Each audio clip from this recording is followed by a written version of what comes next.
Chapter 28. Nonsense. Even if my Mu Chi-Chi turns bad, she wouldn't be as bad as your sister. My Mu Chi-Chi wouldn't hurt others on her own. Suzy Pei was confident in Mu Chi-Chi on that. Aunt, Mu Chi-Chi, you shouldn't have the heart to harm others, but you should always be vigilant. Young Master Sheng can't bear to see you being bullied, and he is your greatest source of confidence. Before, Suzy Pei had thought that Mu Chi-Chi would never really change her fate by following Sheng Xiao, and would at most have a place to stay. However, after 5 months together, Suzy Pei realized that Sheng Xiao's demonic nature was nothing like what the rumors said. His character was like that, uninhibited and free, and he often had a sharp tongue. Even so, he would never say a word to Mu Chi-Chi. He really did it, and Mu Chi-Chi would have everything he had. That alone was enough for Suzy Pei to be completely loyal to Sheng Xiao. Even if it wasn't for Mu Chi-Chi, she would go through fire and water for Sheng Xiao. On the day before her birthday, the results of the national math competition were out. Mu Chi-Chi had won first place in the high school category with full marks. It was inconceivable that a girl could learn math so well. It also dispelled the rumors that Mu Chi-Chi's results were plagiarized once more, and the students of Eton were now convinced of Mu Chi-Chi's results. Even if Van Gogh's students came to mock her, they would retaliate on their own. It was because Van Gogh did not teach students according to their aptitude that a young genius like Mu Chi-Chi would be buried. Eton was different, however. They had unearthed Mu Chi-Chi's brilliance, which was why Eton was a higher school than Van Gogh. Van Gogh's students had nothing to say in response, since none of them expected Mu Chi-Chi to be so smart. When the results were announced, the teacher deliberately praised Mu Chi-Chi. It was the right decision to send you. All of Eton is proud of you now. After all, even if Mu Tongxue had experience in many competitions and obtained countless rankings, she had never gotten first place in any of them, and full marks. Moreover, the teacher was implying that it was fortunate that Mu Tongxue was not sent.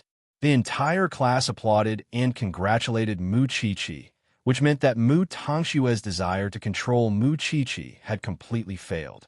Chi-Chi, you're really amazing. You're my idol. Qian hugged Mu Chi-Chi exaggeratedly and shook her. You have no idea how much better you are than your scheming sister. Mu Chi-Chi turned to look at Mu Tongxue before turning back to Qian. I'm not comparing myself to her. I'm just comparing myself. Because Sheng Xiao reminded her that the one she should defeat the most was herself. Although Mu Tongxue was unwilling, there was nothing she could do. After leaving the Mu family, Mu Chi-Chi seemed to have changed into a different person. She was no longer the cowardly Mu Chi-Chi she used to be. This time, she was lucky, but next time, she might not be so lucky. Anyway, there was still time. At that thought, Mu Tongxue moved from her seat to Mu Chi-Chi and congratulated her. You're amazing, sister. I'm proud of you. Thank you, Mu Chi-Chi replied to Mu Tongxue. Tomorrow is our birthday party. You have to go home early. Mom and Dad miss you. I can only say that I will be there. Mu Chi-Chi answered seriously. All right, we'll be waiting for you and Aunt Zipei. It was only after Mu Tongxue left that Qian asked Mu Chi-Chi, why do I have the feeling that she's not that kind? Do you think she would bully me now? Mu Chi-Chi narrowed her eyes at Qian. Of course. We're going to the Mu family tomorrow. After all, everyone knew that Mu Chi-Chi was not on good terms with the Mu family. What would happen if the Mu family ignored Mu Chi-Chi? Mu Chi-Chi herself was not worried about that, because she did not really need her parents' love. On the night of the 23rd, Mu Chi-Chi stared blankly at the little white gift placed on the table. Sheng Xiao had snatched it from Mu Tongxue, and she would certainly wear it. Still, she minded it because she had to deal with the Mu family and could not see Sheng Xiao on her birthday. She knew that Sheng Xiao would be very busy with Huang Yao's nationwide event. Still, it was a little secret she kept in her heart. Even if she could only see him once, Huang Yao was currently going through the final confirmation of the event. As the heir of a diamond family, the responsibility Sheng Xiao shouldered was unimaginable, even if he appeared uncontrollable. Young master, everything is ready, but you have to leave for Paris right away. or you won't make it to the product launch. Jing Yun reminded Sheng Xiao, holding the schedule. Sheng Xiao looked at his watch and told Jing Yun, "The flight is at 3 in the morning. I'll be at the airport before 2. You go first." "But, young master, the old man has been discharged. It doesn't matter if I go or not." Sheng Xiao cut him short. "I know the gravity of the matter. I understand." Jing Yun nodded. Without another word, Sheng Xiao drove away from Huang Yao's headquarters. However, he did not go back to the Sheng family, but to the production base instead. Crown Prince, Crown Prince, young Master Sheng. Everyone at the production base was respectful when they saw him. That was when Sheng Xiao found the master designer of Huang Yao and told him, "Use the best blue diamond this year to make a hair accessory for me. Is it urgent? It's simple. I can finish it in a few hours." Sheng Xiao handed the design to him. "All right, please wait a moment." Sheng Xiao arrived at the production base at 8 and waited for almost 5 hours. When he received the gift, the designer was very tired. "Young Master Sheng, what you want is for a girl. Today's expenses will be deducted from my personal account. Don't tell anyone that I've been here," Sheng Xiao instructed. "Got it." Sheng Xiao took the gift and drove to the small mansion. But it was already 1 in the morning, and Mu Chi was already asleep. Sheng Xiao could not wake her up, so he used the spare key and left the gift in front of Mu Chi's door. He rarely used the spare key because he respected Mu Chi and Sheng Xiao's privacy. It was because he respected Mu Chi's privacy, but he could not care about that now. The little one would be happy to see it, wouldn't she? He might even be abroad on Christmas, let alone her birthday. There was no telling how disappointed the little girl would be if he was not there for her coming-of-age ceremony. At that thought, Sheng Xiao was about to turn and leave, but Mu Chi got up cautiously when she heard the noise downstairs, thinking that there was a burglar. Chapter 29. Sheng Xiao turned and quickly asked when he saw Mu Chi, "Why are you awake? It's really you?" Mu Chi walked up to Sheng Xiao in her pink pajamas, appearing very excited. "Why aren't you going in now that you're back? I'm flying to France soon," Sheng Xiao told her, even as he put on his black gloves. "Oh, when are you coming back?" "I'm not sure," Sheng Xiao replied. Mu Chi lowered her head to hide her disappointed look before looking up again. "Then hurry up and leave. Did you see anything at the door?" Sheng Xiao returned to the living room and asked her since he had been discovered. "I didn't turn on the lights just now." With that, Mu Chi quickly went upstairs and found the blue gift box by the door. She picked it up and opened it, only to find a hair accessory embedded with a blue diamond inside. Delighted, Mu Chi quickly went downstairs and asked Sheng Xiao, "Is this for me?" Sheng Xiao nodded. A coming-of-age present, Mu Chi understood then. He had come to give her a coming-of-age present before he left. Mu Chi felt an impulse when she saw the sparkling diamond hair accessory. She did not just think about it.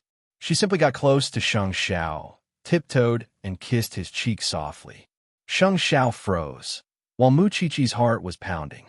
Perhaps afraid that Sheng Xiao would get angry, Mu Chi quickly turned and hurried upstairs with the present. "Be careful on the road. I'm going back to sleep." Sheng Xiao reached out to touch the spot where Mu Chi had kissed him. Wasn't this little one a little too wild? Still, he did not get angry. Instead, he glanced at Suzy Pei's room by reflex to make sure that he did not disturb her, and only turned to leave as if nothing happened. Mu Chi excitedly jumped onto the white bed when she entered the room, as if she had done something shameful, feeling both embarrassed and excited. Downstairs, Sheng Xiao had already driven away, but Mu Chi's wildly beating heart could not calm down. Then, she hid under the blanket and opened the gift box again, taking out the hair accessory and holding it in her palm. In that very moment, Mu Chi felt as if she had received a treasure. It was from Sheng Xiao. It was his coming-of-age present. What should she do? She might not be able to sleep well tonight. Moreover, she kissed Xiao Xiao. Although she felt that she had done something wrong, she could not control herself. It was past midnight. She was 18 years old. She was an adult now. Could she like someone else now? In fact, it wasn't just Mu Chi. Even Sheng Xiao was reminiscing the kiss on his cheek on the way to the airport. It was not like an adult's kiss at all. It was filled with desire. Mu Chi's kiss was unbelievably gentle. Of course, it was also unbelievably intimate. As for him, instead of stopping them, they fell into the trap. His first reaction after being kissed was to hide it from others, especially Su Zipei. He wanted to treasure Mu Qiqi's love. Soon, Sheng Xiao arrived at the airport. Jingyan told him that he was waiting in the VIP lounge. Jingyan took the ticket and said, "Young master, it's time to go through the security check." He suddenly remembered what Mu Qiqi had asked him. When would he be back? Sheng Xiao thought for a moment, put on his gloves again, and turned to leave the airport. "Young master, where are you going?" "Go home and sleep. But there's the product launch in France tomorrow. The old man is already there. It's not that important whether I go or not. Moreover, I've been busy for so long. I want to give myself a break." Jingyan was taken aback, but he was used to it. Sheng Xiao's temperament was unpredictable. No one could force him to do something he didn't want to do. With that, Sheng Xiao left the airport. Although Jingyan was helpless, he was not surprised. He gave Papa Sheng a call and reported the situation. Papa Sheng snorted coldly on the other end. "I knew he was like this. It's fine if he doesn't come. Jingyan, prepare well." "Yes, master," Jingyan replied. Mu Qiqi did not know that Sheng Xiao did not leave Jianchuan.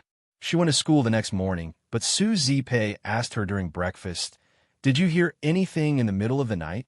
Mu Qiqi's heart skipped a beat, but she still answered calmly, "Aunt, did you hear it wrong? Forget it. Why would I ask you? It's your birthday today. I made something delicious for you. Bring to school later."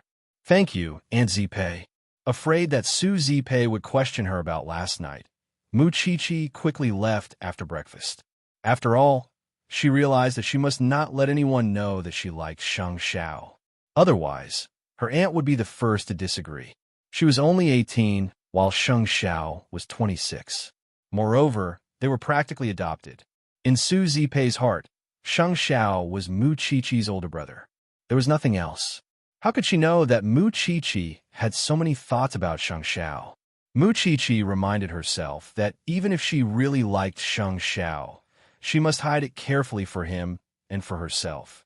Otherwise, she could foresee that she and her aunt would not be able to stay in the Sheng family if this matter was exposed. She must keep her diary even more carefully. When she reached school, Mu Tangxue was already telling her classmates about the time for the party. Of course, she would remind Mu Qiqi as well. "Sister, we'll be at home at 6:30. See you there. Aunt Zipei is coming too." Mu Qiqi snorted coldly at Mu Tangxue. She might not be able to enjoy her glory tonight if she was so smug now. When Mu Qiqi returned home after school, she found that Su Zipei was completely unprepared.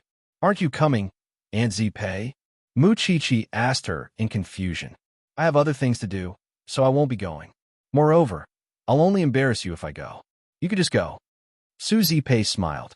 "I'll make you a cake at home and wait for you to come home to celebrate. But I believe in you. You can handle it now. You're an adult now. No one can force you to do anything you don't want to do." Su Zipei handed the gown to Mu Qiqi. "Put on. I'll help you dress up." Mu Qiqi nodded. Mu Qiqi simply did not expect that Su Zipei was preparing a surprise for her. Since it was a coming-of-age ceremony, she certainly could not simply miss it. As her aunt, she had no other ability but to try her best to make her niece happy. Mu Qiqi nodded and did not force Su Zipei. She simply took the dress to her room and put it on. Now, she was the young lady of the Sheng family and not the Mu family. Chapter 30. The Mu family had decorated the mansion lavishly so that Mu Tangxue could entertain her classmates in style. The decorations were all exquisite and expensive, and it looked like a pink princess's castle. Mu Tangxue's dress for the evening was a pale pink one-shoulder gown, making her look noble and imposing like a princess from a medieval fairy tale. Her classmates arrived one after another, bringing the presents they had chosen. Even Mu Qiqi's deskmate, Qian Qian, was there, but Mu Qiqi was nowhere to be seen. Strangely, Mama Mu appeared kind, and the servants of the Mu family were easygoing. It was hard to imagine that Mu Qiqi would be treated differently in this family. Mu Tangxue was the center of attention. She was beautiful and elegant among her classmates, and was certainly eye-catching. Tongxue, you're so beautiful tonight. Tongxue, why is your figure so good? Girls would always talk about such things after class, especially those from prestigious families, who would always talk about international superstars. Mu Tongxue was delighted, but that was when Mama Mu tugged her aside and asked, "Where's your sister? Why isn't she here yet?" "Mommy, I don't know if she's coming." Mu Tongxue told Mama Mu that, because she believed that Mu Qiqi would not dare to come and humiliate herself. After all, was there any place for her in the Mu family now? It's already so late. Why is she still the same as before when she's gone somewhere else? She doesn't seem to have any manners at all. Mu Tongxue chuckled softly and acted coquettishly in front of Mama Mu. "Mommy, you can't blame her. After all, she's alone outside now. Her guardianship has been taken away. Strictly speaking, she's not my daughter anymore. I invited her to my birthday party out of goodwill, and she's still putting on airs. Mommy, don't be upset because of an outsider." Everyone was looking for Mu Qiqi, but she was nowhere to be found. Everyone was curious about Mu Qiqi's relationship with the Mu family, but it seemed that Mu Qiqi was a dispensable existence to the Mu family. After all, the photos used in the party were all of Mu Tongxue alone, and the other decorations were all of her. There was clearly no place for Mu Qiqi there. "Forget it. There's no need to wait. Let's sing the birthday song." Mama Mu held her daughter's hand and walked towards the three-tiered cake. But that was when the butler came in and said to Mama Mu and Mama Mu, "Eldest Miss is back." Soon, everyone in the party turned to look at the door, only to see Mu Qiqi walking towards them in a white lace gown. Tonight, Mu Qiqi had put on some light makeup. Her hair was tied up in a bun, which made her look like a forest. Looking at her delicate skin, Mu Qiqi looked like a little fairy under the light. She was surrounded by an ethereal aura and was glowing. "Qiqi," Qianqian immediately ran over. "I thought you weren't coming. It's my birthday too." Mu Qiqi smiled at Qianqian. Nonetheless, Mama Mu and Mu Tongxue's faces darkened at Mu Qiqi's appearance. It was for no other reason than that Mu Tongxue had taken a fancy to the dress Mu Qiqi was wearing. It turned out that Mu Qiqi had stolen it. Mama Mu glanced at Mu Tongxue before walking up to Mu Qiqi. "Qiqi, what time is it? Why did you come so late?" "Hello, Aunt Mu." Mu Qiqi smiled. "I'm sorry. There's a traffic jam on the way, and my driver had to take a detour." Mu Qiqi answered gracefully. What embarrassed Mama Mu the most was the way she addressed Mu Qiqi. "Aunt Mu." "Sister, this is Mom. I'm sorry. I'm not a member of the Mu family, if I remember correctly. That's why you have no reason to ask me to come early since I'm a guest." Mu Qiqi smiled. In that moment, Mama Mu was very surprised. Was this still the submissive eldest daughter she knew 5 months ago? Why was she able to speak so eloquently and be so confident? For some reason, Mu Qiqi's personality immediately outshone Mu Tongxue's gentle personality. Everyone watched Mu Qiqi as if they were watching a show, and gave her a thumbs up. "Awesome. Cool. You can't say that, sister. After all, you've lived here for so many years. I don't need you to remind me of the humiliation." With that, Mu Qiqi moved closer to Mu Tongxue and said, "Or I'll steal your life like I stole this dress." Mu Tongxue's face fell. "I didn't think that's all you've learned in a few months." Mama Mu pretended to be angry at Mu Qiqi. "You're not behaving like a lady from a rich family at all. Tongxue, play a piano piece for everyone to liven things up." "What's so great about playing the piano? Who here wasn't the daughter of a rich family?" Mu Qiqi paid no attention to the Mu family stares, and simply walked to a corner to chat and laugh with her classmates. "Qiqi, why are you talking back to your mother?"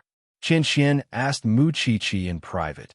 "I would have been beaten up if it were me, because I'm not a member of the Mu family anymore. They're clearly here to humiliate me. Do I have to be polite?" "Sigh. It's so weird, you two sisters."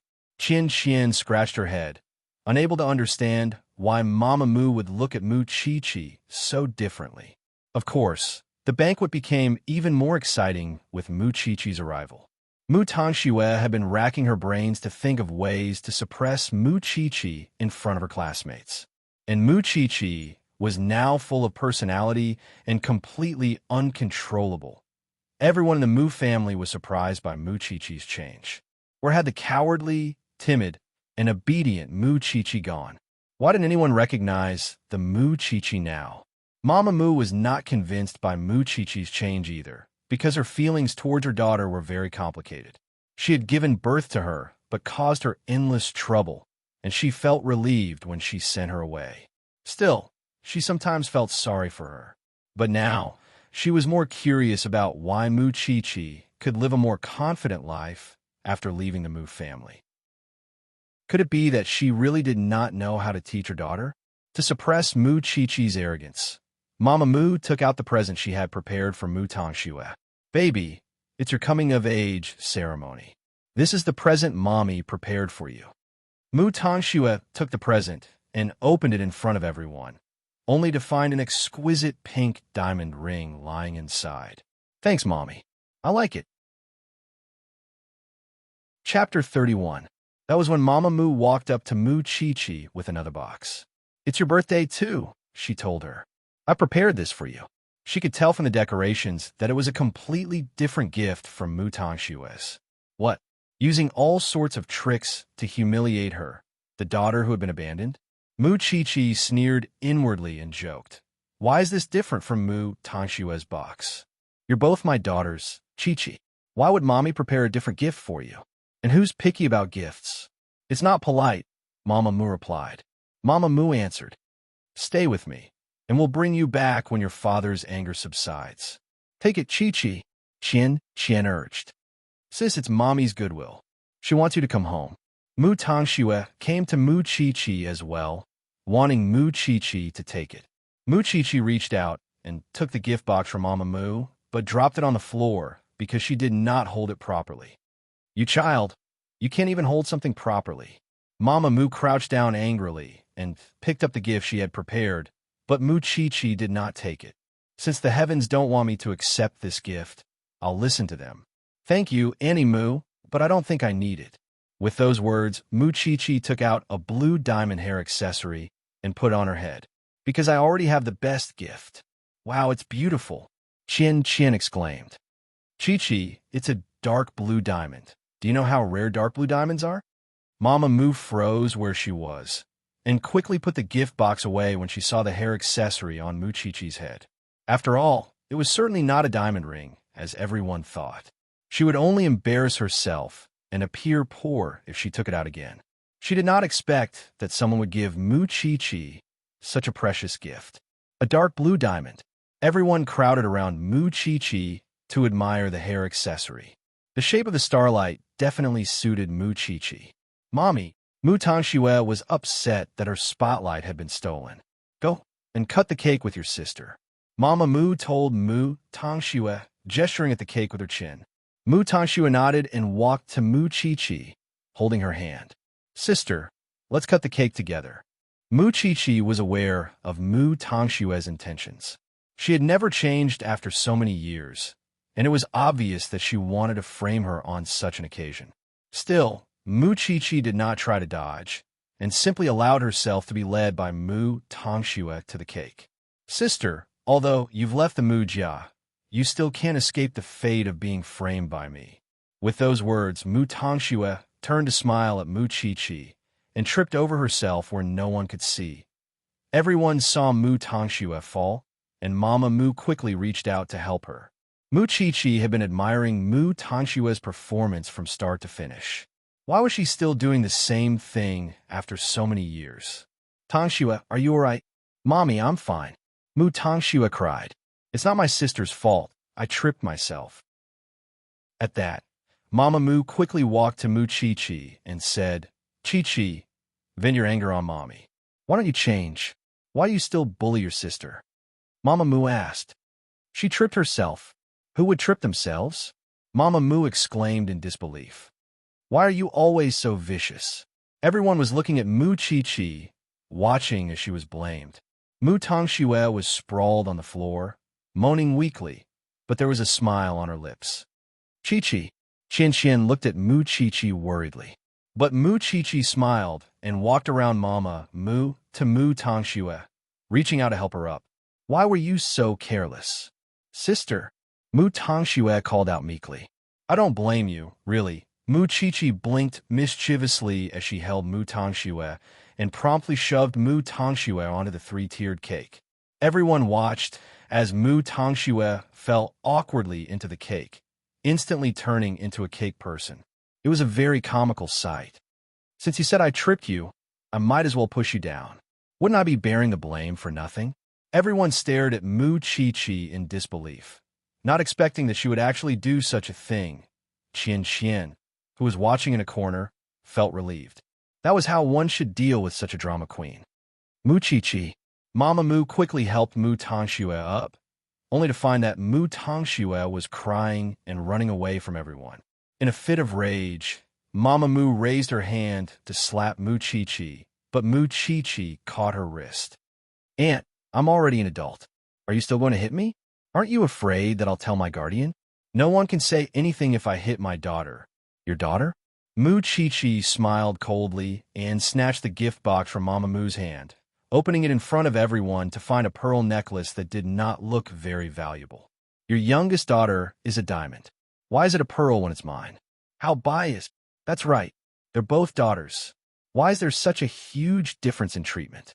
The guests were all looking at Mama Mu in confusion. This is a family matter. Please don't pay too much attention to it. Mama Mu quickly told everyone. It's not like we've wronged her. She knows very well why it's like this. It doesn't matter if it's clear or not. Thank you for your hospitality tonight, Aunt. I think it was very interesting. There's nothing fun to do now that the cake is ruined. My aunt is still waiting for me to eat at home, so I'll be going. With those words, Mu Qiqi turned with a smile, her back neither servile nor overbearing, completely unlike the Mu Qiqi who could be humiliated by anyone before. Happy birthday, Tongxue. I'm going too. With those words, Qian ran after her. Every guest watched as Mu Qiqi left. Now that the party had been ruined, it would be awkward if it continued. That was why everyone else found an excuse to leave as well. Mama Mu's face was unusually dark. Everything that happened today was beyond her expectations. The guests are gone. Aren't you going to clean up? I'm going upstairs to check on Tongxue. The servants immediately cleaned up. Outside the villa, Qian saw Mu Qiqi take out a note from her little backpack and burst into laughter. I was wondering why you were so mighty at night. But you actually rehearsed for yourself beforehand? Mu Qiqi smiled. That family is like a pack of wolves and tigers. I wouldn't have dared to go up if I didn't watch some gangster movies to get myself some lines. Mu Qiqi replied. You're awesome. Qian burst into laughter. Chapter 32. It couldn't be better. Qian gave her a thumbs up and whispered to Mu Qiqi. I even took an embarrassing photo of your sister falling into the cake. I'll send it to you when I'm done. Mu Qiqi hugged Qian and urged her, hurry home. It's so cold. It's worth the cold to watch such an interesting show. With that, Qian got in her chauffeur's car, winking at Mu Qiqi before she left. Mu Qiqi smiled happily and soon found the spot where Old Lin parked his car. Old Lin did not expect Mu Qiqi to come out so soon and quickly asked, Miss Mu Qiqi, did you suffer? No, it's just that it's boring to stay here, and it's better to go home and keep my aunt company. Mu Qiqi replied, Uncle Lin, you'll have dinner with us later. I'm just a chauffeur. I don't deserve it. Old Lin joked. In my heart, you and my aunt are both people who truly care about me. Mu Qiqi told him sincerely. Old Lin chuckled, satisfied. After all, Mu Qiqi really treated him as an elder and never looked down on him, which made him feel respected. I really want to keep driving for you, Miss Mu Qiqi. I like you too, Uncle Lin. Old Lin sped up so that Mu Qiqi could reunite with Su Zipei as soon as possible. Still, Su Zipei thought that Mu Qiqi had been wrong when she saw her return so soon and quickly asked, Did the Mu family? No, Aunt Zipei. I just missed you. Mu Qiqi said coquettishly. It's good that you weren't bullied. I thought. Su Zipei lowered her guard and led Mu Qiqi to sit in front of the cake. You're an adult from today onwards. You're 18, and no one can order you to do anything you don't want to. I've never been well off, and I don't have anything to give you, so I bought you a bracelet." With those words, Suzy Pei took out the gift she had prepared for Muchichi. "It's nothing expensive, but I've tried my best." Muchichi took the box from Suzy Pei, and her eyes turned red. "This is the best gift I've ever received." Surprisingly, this bracelet had a starry sky theme. It was made up of a few irregular blue stones, and it matched her hair accessories very well. So what if I don't have parents? Muchichi thought that she had Uncle Lin, her aunt, and Xiao Xiao. That was enough. Muchichi put on the bracelet and made a wish in front of the cake. Then, she sang the birthday song with Suzy Pei and Uncle Lin. She felt very warm on this coming-of-age night. On the other hand, Mu Tangxue had to clean herself up in the bathroom for about 2 hours after she fell on the cake, before she was completely clean. Mu Tangxue burst into tears in her room at the thought of how humiliated she was. Helpless, Mama Mu hugged her daughter and coaxed her, "Sure, don't cry, Mommy. I've never been so embarrassed." This time, Mu Tangxue was really sad. Every time she remembered that all the guests in the living room had seen her fall, she felt so ashamed that she wanted to crawl into a hole. She had never thought that Muchichi would treat her like that. She had actually pushed her into a cake in public. "Your sister is to blame for this. I really don't know who taught her how to behave after she went out. What a disgrace." Mama Mu said angrily, "I'm going to tell your father about this." "Mommy, I'm so sad that my sister treated me like this." "All right, Schwerer. Your father would definitely uphold justice for you." Uphold justice? How would he do that? Was he supposed to drag Muchichi out of Eton and beat her up? They were both daughters, and Muchichi was certainly not afraid of the Mu family's vengeance if she could do that. Still, no one expected that Muchichi would be so crafty and push Mu Tangxue onto a cake in front of everyone. When Papa Mu returned home, he heard about what happened at the birthday party. Of course, he did not believe it at all. After all, his impression of Muchichi was that she was timid and cowardly. How could she humiliate Mu Tangxue in front of so many people? She dared, but the truth was that Muchichi dared. After all, she now had someone who could support her. After the birthday party, Muchichi returned to her room to rest. There was no telling how Xiao Xiao was doing in France. He must be busy, right? Be that as it may, Muchichi could not help sending him a message. "Xiao Xiao, I taught Mu Tangxue a good lesson tonight. Wasn't it great? It's Christmas tomorrow. I hope you have a Merry Christmas too." Muchichi thought that there was no telling when he would see her message. She was about to wash up and go to bed when he replied, "We're something thicker. Come out." Muchichi did a double take. "Go out?" "Yes. Don't let your aunt find out." Muchichi's heart raced, but she did as she was told. She put on a thick padded jacket and sneaked out of the house when Suzy Pei returned to her room.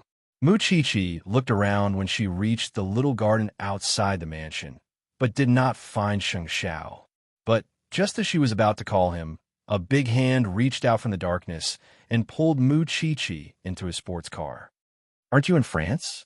Muchichi asked in delight when she saw Sheng Xiao. "I suddenly don't feel like going."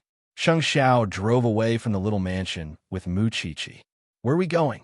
Sheng Xiao turned to look at Muchichi with a dangerous look in his eyes. "I'm bringing you to do something bad, of course." Muchichi did not dare to look at him at all. Instead, her heart raced and her face lowered, blushing. Did Sheng Xiao know that she liked him? Muchichi did not dare to say a word along the way. It was only when they arrived at the seaside that Sheng Xiao got out of the car against the cold wind. Muchichi followed him out of the car and found that someone was releasing Kongming lanterns by the seaside. Yes, she was beautiful, but she was very cold. Muchichi was shivering all over. At that, Sheng Xiao pulled Muchichi to him and clamped her between his arms. Muchichi's heart raced even faster. She almost suffocated. "Why are we here?" Muchichi asked, looking up. "Xiao Xiao, I'm cold." Helpless, Sheng Xiao brought Muchichi back to the car and opened the sunroof. Muchichi's cheeks were flushed, but it was frozen red in that very moment. Sheng Xiao pinched her cheek, and Muchichi held his hand in pain. Both Sheng Xiao and Muchichi froze at the gesture. Chapter 33. Sheng Xiao did not look at Mu Qiqi's eyes, but wrapped his warm palm around her small one. Mu Qiqi said nothing. She was afraid of breaking that moment of bliss and could only lower her head awkwardly and look elsewhere. Xiao Xiao was holding her hand. Xiao Xiao was holding her hand. Sheng Xiao said nothing either, and the pair stayed in silence for around 10 minutes. It was only when someone came to urge them to move the car that Sheng Xiao let go of Mu Qiqi's hand. Mu Qiqi was disappointed that her hand was suddenly empty, as if she could still feel Sheng Xiao's warmth. "Are you warm?" Sheng Xiao asked Mu Qiqi as they drove away. "Huh, a little warmer." Mu Qiqi quickly answered. "Much warmer." "Then where are we going now?" There were few in Jianchuan who did not know Sheng Xiao, which was why he would attract attention wherever he went. It was only a matter of time before everyone found out if he openly brought his little one to other places. That was why he could only bring Mu Qiqi to the seaside. But the seaside was cold. Seeing Mu Qiqi's cheeks reddening from the cold, Sheng Xiao could only bring her back. However, his actions left Mu Qiqi very confused. "Are we going back now, Xiao Xiao?" Sheng Xiao stopped the car as they entered the garden of the little mansion. He simply stayed quietly with Mu Qiqi, not answering her question. That left Mu Qiqi feeling that Sheng Xiao was acting very strange tonight. "What's wrong, Xiao Xiao?" Who was Sheng Xiao? The great crown prince of Huang, Yao, who often killed without a trace in the business world. Even so, he was at a loss when it came to the little girl. His emotions were very complicated when he faced Mu Qiqi. He wanted to take the little one for himself at all costs, but he was afraid of burdening her. He did not care, and he would fight or kneel if he wanted to. But Mu Qiqi's life was as if she was walking on thin ice every day. She had just turned 18 and had yet to understand the Mu family. If she joined the Sheng family's opposition, Mu Qiqi's life would never have a day of peace. That was why he restrained himself. For 26 years, Sheng Xiao did not know what restraint was. But now, he admitted defeat, as if he suddenly had a weakness in Mu Qiqi. Mu Qiqi was a little scared when she saw the gloomy look on his face. Could it be that she had upset him somehow? "Xiao Xiao." Sheng Xiao did not answer Mu Qiqi. Instead, he took out a box from his storage cabinet and threw it at Mu Qiqi, his demeanor reverting to the devilish crown prince he usually was. "A reward for you." "What?" Mu Qiqi opened the box to find the latest white mobile phone. "A mobile phone? Replace your outdated phone that can only send text messages," Sheng Xiao ordered. "I've already saved his phone number for you." Mu Qiqi nodded and held the phone in her arms. "I understand, Xiao Xiao. Go back. Your aunt will look for you later." Sheng Xiao reminded himself to stay calm. He had to restrain himself, no matter how much he wanted to be with Mu Qiqi. Mu Qiqi nodded. She was a little disappointed, but she was very obedient. Mu Qiqi really thought that Sheng Xiao would bring her to do something bad. In fact, she knew that Sheng Xiao would not, but she was secretly anticipating it. Then Mu Qiqi turned and opened the car door, but that was when she turned and asked Sheng Xiao, "Xiao Xiao, it's a little pretentious for me to say this, but I still have to say it. You're the reason why I'm a new me. Thank you for giving me a second life." "You're so long-winded," Sheng Xiao said impatiently. Mu Qiqi smiled and went with the flow to lean on Sheng Xiao's shoulder, tentatively. Sheng Xiao tried to push her head away by reflex, but did not push her too far. Satisfied, Mu Qiqi paused for a long time before saying, "Good night, Xiao Xiao." "Okay." Sheng Xiao grunted coldly and drove away after putting Mu Qiqi down. Did Mu Qiqi know that this was an interaction only between lovers would have? Mu Qiqi knew nothing and had never been in a relationship. All she wanted was to get closer to Sheng Xiao, just a little. She was really satisfied with this coming-of-age night. Watching as Sheng Xiao's car drove away, Mu Qiqi tiptoed back to her room and wrote down everything that happened that night in her diary.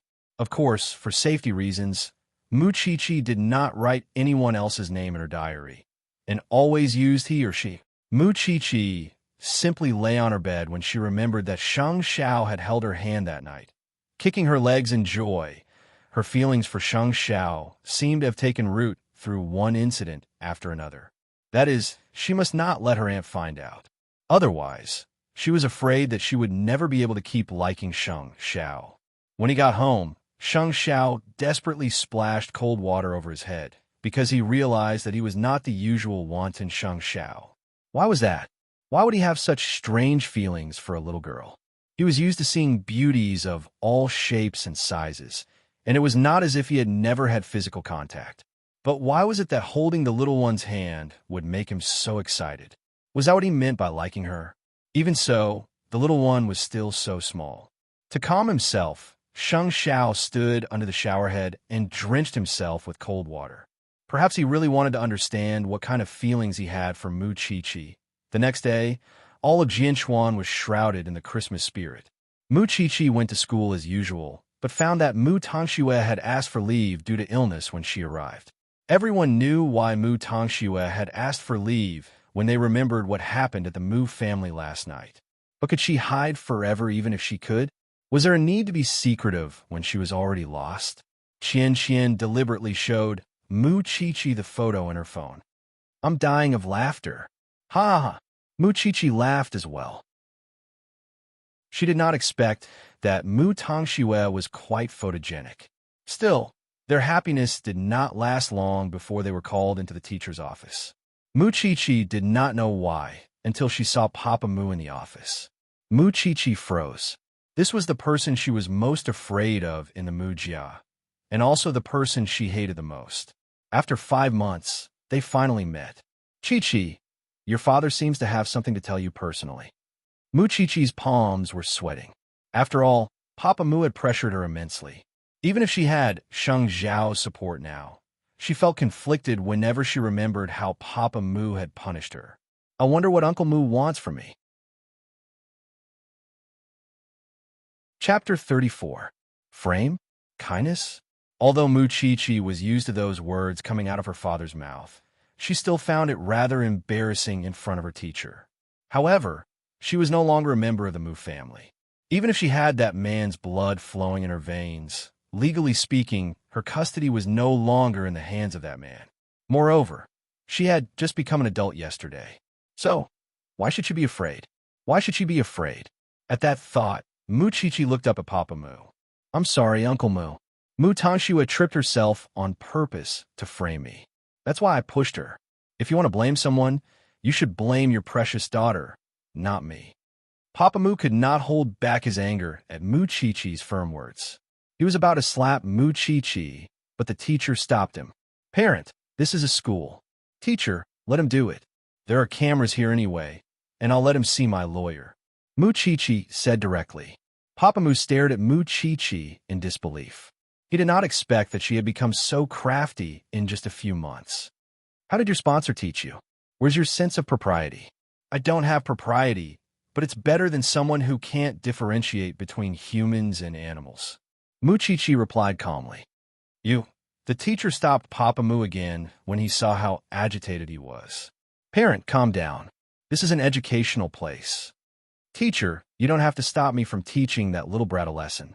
She was chased out of the Mu family because she killed her own grandmother, and I've only chased her out since we shouldn't wash our dirty linen in public. I didn't expect her to get worse, and even frame her own sister. The teacher looked at Mu Qiqi in surprise when she was done. Mu Qiqi, however, emphasized with a hint of helplessness. I told you, it's Mu Tongxue who fed Grandma the wrong medicine. You're still quibbling. Tongxue has always been filial to her grandmother. That's not evidence to convict me of killing Grandma. I'm sorry, Mu Qiqi retorted stubbornly. The teacher caught the crux of their conversation and was shocked at how Papa Mu treated Mu Qiqi. You still have the nerve to say that? How much trouble have you caused for your family since you were young? Do I need to tell you everything from the beginning to the end? Mu Qiqi bit her lip. Feeling wronged, she stopped talking. Listen up, Mu Qiqi. I won't go easy on you if you harm Tongxue again. With that, Papa Mu turned and left the teacher's office, leaving the teacher with a complicated expression and a humiliated Mu Qiqi. However, she did not cry. Instead, she stubbornly raised her head and let her tears fall. Then, Mu Qiqi looked at her teacher, her voice trembling. Teacher, please believe me. I really didn't kill Grandma. The teacher's heart ached when she saw that. She quickly hugged Mu Chi-Chi and comforted her as if she was her own child. I believe you. I really do. After all, she had seen with her own eyes how Mu Tongxue behaved one way in front of others and another behind their backs. That was why she would definitely believe Mu Chi-Chi if she had to choose between the twins. Moreover, what surprised her was Papa Mu's attitude towards the two sisters. Wasn't it too different? Hence, the teacher asked Mu Chi-Chi for the reason. As if she had found a second mother, Mu Chi-Chi told her everything she had been through over the years, including how she was chased out of the house and sold off by her uncle. Her teacher was silent for a long time after she was done, before adjusting her glasses and comforting her. Chi-Chi, humans are born as blank sheets of paper, and it's instinct to make choices and reactions that start with them. That's why there's no such thing as kindness in this world. All kindness is bestowed upon us by our environment and moral standards. There are also some people who are born to be actors and have a very strong acting personality. There are even some who know how to do evil from birth. Haven't we seen it all in the news? Children of a few years old strangling their neighbor's baby, or girls of a few years old purposely abandoning their stepmother's child. Those are all facts. That's not unusual. You just happen to meet a younger sister who's so good at acting. Twins would fight for attention even when they're in the womb. That's why you have to face the problem. It's not your fault, understand? Mu Chi-Chi nodded. As for your original family, there's nothing to hope for. Rich families probably only care about profit. You're an adult now, and all I can say is that you've met a great sponsor. You're great too, and you must hold your head high in the future. It's fine, okay? In fact, Mu Chi-Chi understood all that. She just hoped that her teacher would believe her. Don't worry and go to class. I'll keep it a secret. Mu Chi-Chi nodded and bowed deeply to her teacher in gratitude. As for the Mu family, she had completely given up on them. From now on, she would never give in to the Mu family. At least, Papa Mu's days of beating and scolding as he pleased were over. When they returned to class, Qian quickly asked Mu Chi-Chi, "Did you get scolded by your teacher?" "No." Mu Chi-Chi shook her head. "She's very good to me, but you've been gone for so long. I was so worried." Mu Chi-Chi no longer expected Mu Tongxue to change. After all, she never had a conscience.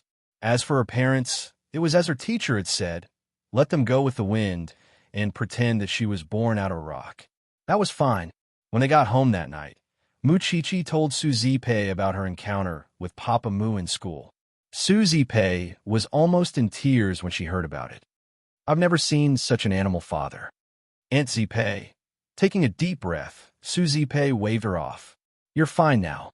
Just pretend that the family is dead. Mu Chi-Chi nodded and helped Su Zipei. They were about to eat when Sheng Xiao strutted into the living room and took a seat at the dining table. Mu Chi-Chi blushed when she saw Sheng Xiao. She remembered how they held hands last night. She could still feel his warmth on her palm. Young Master Sheng, you're not going out with anyone for Christmas today? Su Zipei asked, adding an extra pair of chopsticks. It's too noisy outside. It's quieter here. With that, Sheng Xiao picked up the chopsticks and started eating without holding back. Why don't you have a girlfriend? Su Zipei asked. You're in your prime at your age. Sheng Xiao glanced at Mu Chi-Chi by reflex, only to find that she was lowering her head, almost burying her face in her bowl. I'm looking. Sheng Xiao simply answered Su Zipei. Chi-Chi, and I will bless you when you find one. Chapter 35. Sheng Xiao glanced at Mu Chi-Chi out of the corner of his eye, but said nothing. Mu Chi-Chi quickly finished the rice in her bowl and told them, I'm going back to my room. Is the child full? Su Zipei did not sense the unusual atmosphere between them at all, and simply watched as Mu Chi-Chi hurried upstairs. She did not want Su Zipei to see her blush, afraid that her aunt would suspect her. Please don't mind her, young Master Sheng. The child was wronged again in school today. Su Zipei explained to Sheng Xiao. Wronged? Sheng Xiao's eyes darkened at once. Su Zipei put down her bowl and chopsticks at the question, and told Sheng Xiao about Mu Chi-Chi's humiliation by Papa Mu in school. That animal of a brother-in-law of mine told the teacher that Mu Chi-Chi killed Grandma. He only told the teacher today. Who could guarantee that he would announce it to the whole world to protect Mu Tongxue one day? Mu Chi-Chi could not take such a blow. What would others think of her? Is she called a murderer at such a young age? As a matter of fact, Mu Chi-Chi was hiding by the stairs on the second floor, secretly eavesdropping on their conversation. She felt aggrieved when she remembered Papa Mu's outrageous behavior in school today and his incessant questioning. Sheng Xiao did not say anything about the matter, and only sent Mu Chi-Chi a message when Su Zipei cleared the dishes. Meet at the same place later. Wear thick clothes. Mu Chi-Chi wiped away her tears when she read the message, and quickly returned to her room to change into warm clothes. What if Sheng Xiao brought her to the beach again? Late into the night, when Su Zipei returned to her room to rest, Mu Chi-Chi tiptoed out the door and sprinted to where Sheng Xiao was at the speed of a 100-meter sprint. Sheng Xiao had switched to an inconspicuous black car and brought Mu Chi-Chi to the revolving restaurant in front of the amusement park. There was a Christmas atmosphere everywhere in Jianchuan at the moment, especially the huge Christmas tree in front of the amusement park. Mu Chi-Chi liked it very much when she saw it. Xiao Xiao, I want to go for a walk. Sheng Xiao tilted his head and glanced at Mu Chi-Chi. When he saw that she was wearing a thick, cotton-padded jacket, he nodded. I'll park the car somewhere quiet. You could take a look. Okay. In fact, Mu Chi-Chi was very satisfied with that. When Sheng Xiao got closer, she quickly took out her phone from her backpack and took a picture of the huge, twinkling Christmas tree. Xiao Xiao, look. Sheng Xiao never cared about festivals. To him, Christmas and Tomb Sweeping Day were just the difference between whether people would come to Huangyao to buy gifts. Still, seeing that Mu Chi-Chi liked the festive atmosphere so much, he did not say a word and simply led her away. This time, they boarded a yacht in the amusement park. Floating on the river, there were only the two of them on the boat. Mu Chi-Chi pretended to admire the night scenery around her, but her attention was fully focused on Sheng Xiao. Sheng Xiao sat on the boat for a long time before asking, "Have you seen enough?" Mu Chi-Chi quickly averted her gaze. If anyone from the Mu family uses your grandmother's death to threaten you again, just blow it up. The Sheng family has a team of lawyers who wouldn't mind working with the police to investigate the real cause of her death. But there were only two of us in the room. What are you afraid of? She's either you or her murderer. You can't find any evidence that she's the culprit, and she has no evidence that you're the culprit. Sheng Xiao retorted coldly. Your sister pretending to be a white lotus might work on your family, but not on others. If something like this happens again and you're wronged, fight back. What's there to endure? Mu Chi-Chi said nothing and could only nod frantically. Remember that your own happiness is the most important. Some people don't deserve your consideration. Mu Chi-Chi sat across from Sheng Xiao on the windy river, listening to his lecture. After all, she knew that there weren't many people in this world who truly wanted her to be happy, and Sheng Xiao was one of them.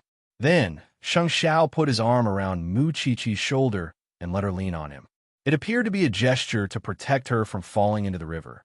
But for Mu Chi-Chi, any chance to be near Sheng Xiao made her extraordinarily happy. Did Sheng Xiao do that because he liked her too? Of course, Mu Chi-Chi didn't dare to ask, but she was already pleasantly surprised, and because of Sheng Xiao's love, Mu Chi-Chi became bolder and bolder. You changed your car? My car is in the garage again. Sheng Xiao answered nonchalantly, but his handsome face was so handsome that it angered even the gods. Xiao Xiao, my hands are cold. Sheng Xiao said nothing, and simply took out a pair of red Christmas gloves from his pocket and threw it to Mu Chi-Chi. I got it from Huang Yao's event today. Mu Chi-Chi felt sweetness in her heart. She felt that Sheng Xiao was giving her more and more things, while she hadn't given him anything yet. She couldn't afford anything expensive. Xiao Xiao, I haven't prepared a Christmas present for you. Sheng Xiao sneered at that. I can even afford you. What do you think I lack? That's different. Mu Chi-Chi thought to herself that she would definitely give Sheng Xiao a proper present. The time on the cruise seemed long, but it was actually very short. After all, Sheng Xiao couldn't let Mu Chi-Chi stay outside for too long. Coming out to play was already a gesture. So, after they disembarked, they got into the car and returned to the small mansion. At that moment, Chi had eyes for no one but the man she had a crush on and liked him a little more every day. Soon, they arrived at the small mansion, and Chi reluctantly got out of Sheng Xiao's car, quietly opened the door, and went back to her room. Sheng Xiao was waiting downstairs, and only left after she turned off the lights.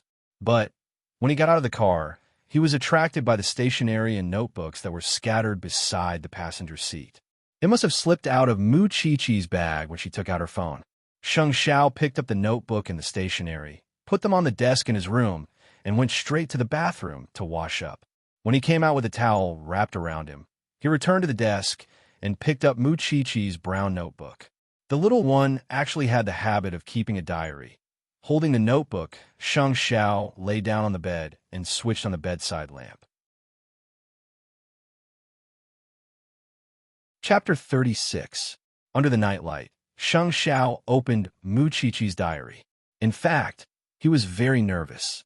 As the crown prince of Huangyao, he had never bothered to do what he thought was a lowly thing. But this diary was different. A diary was a person's most private matter, just as it could record a person's darkness and malice. Hence, Sheng Xiao promptly flipped to the last page of the diary, not reading a single word before that.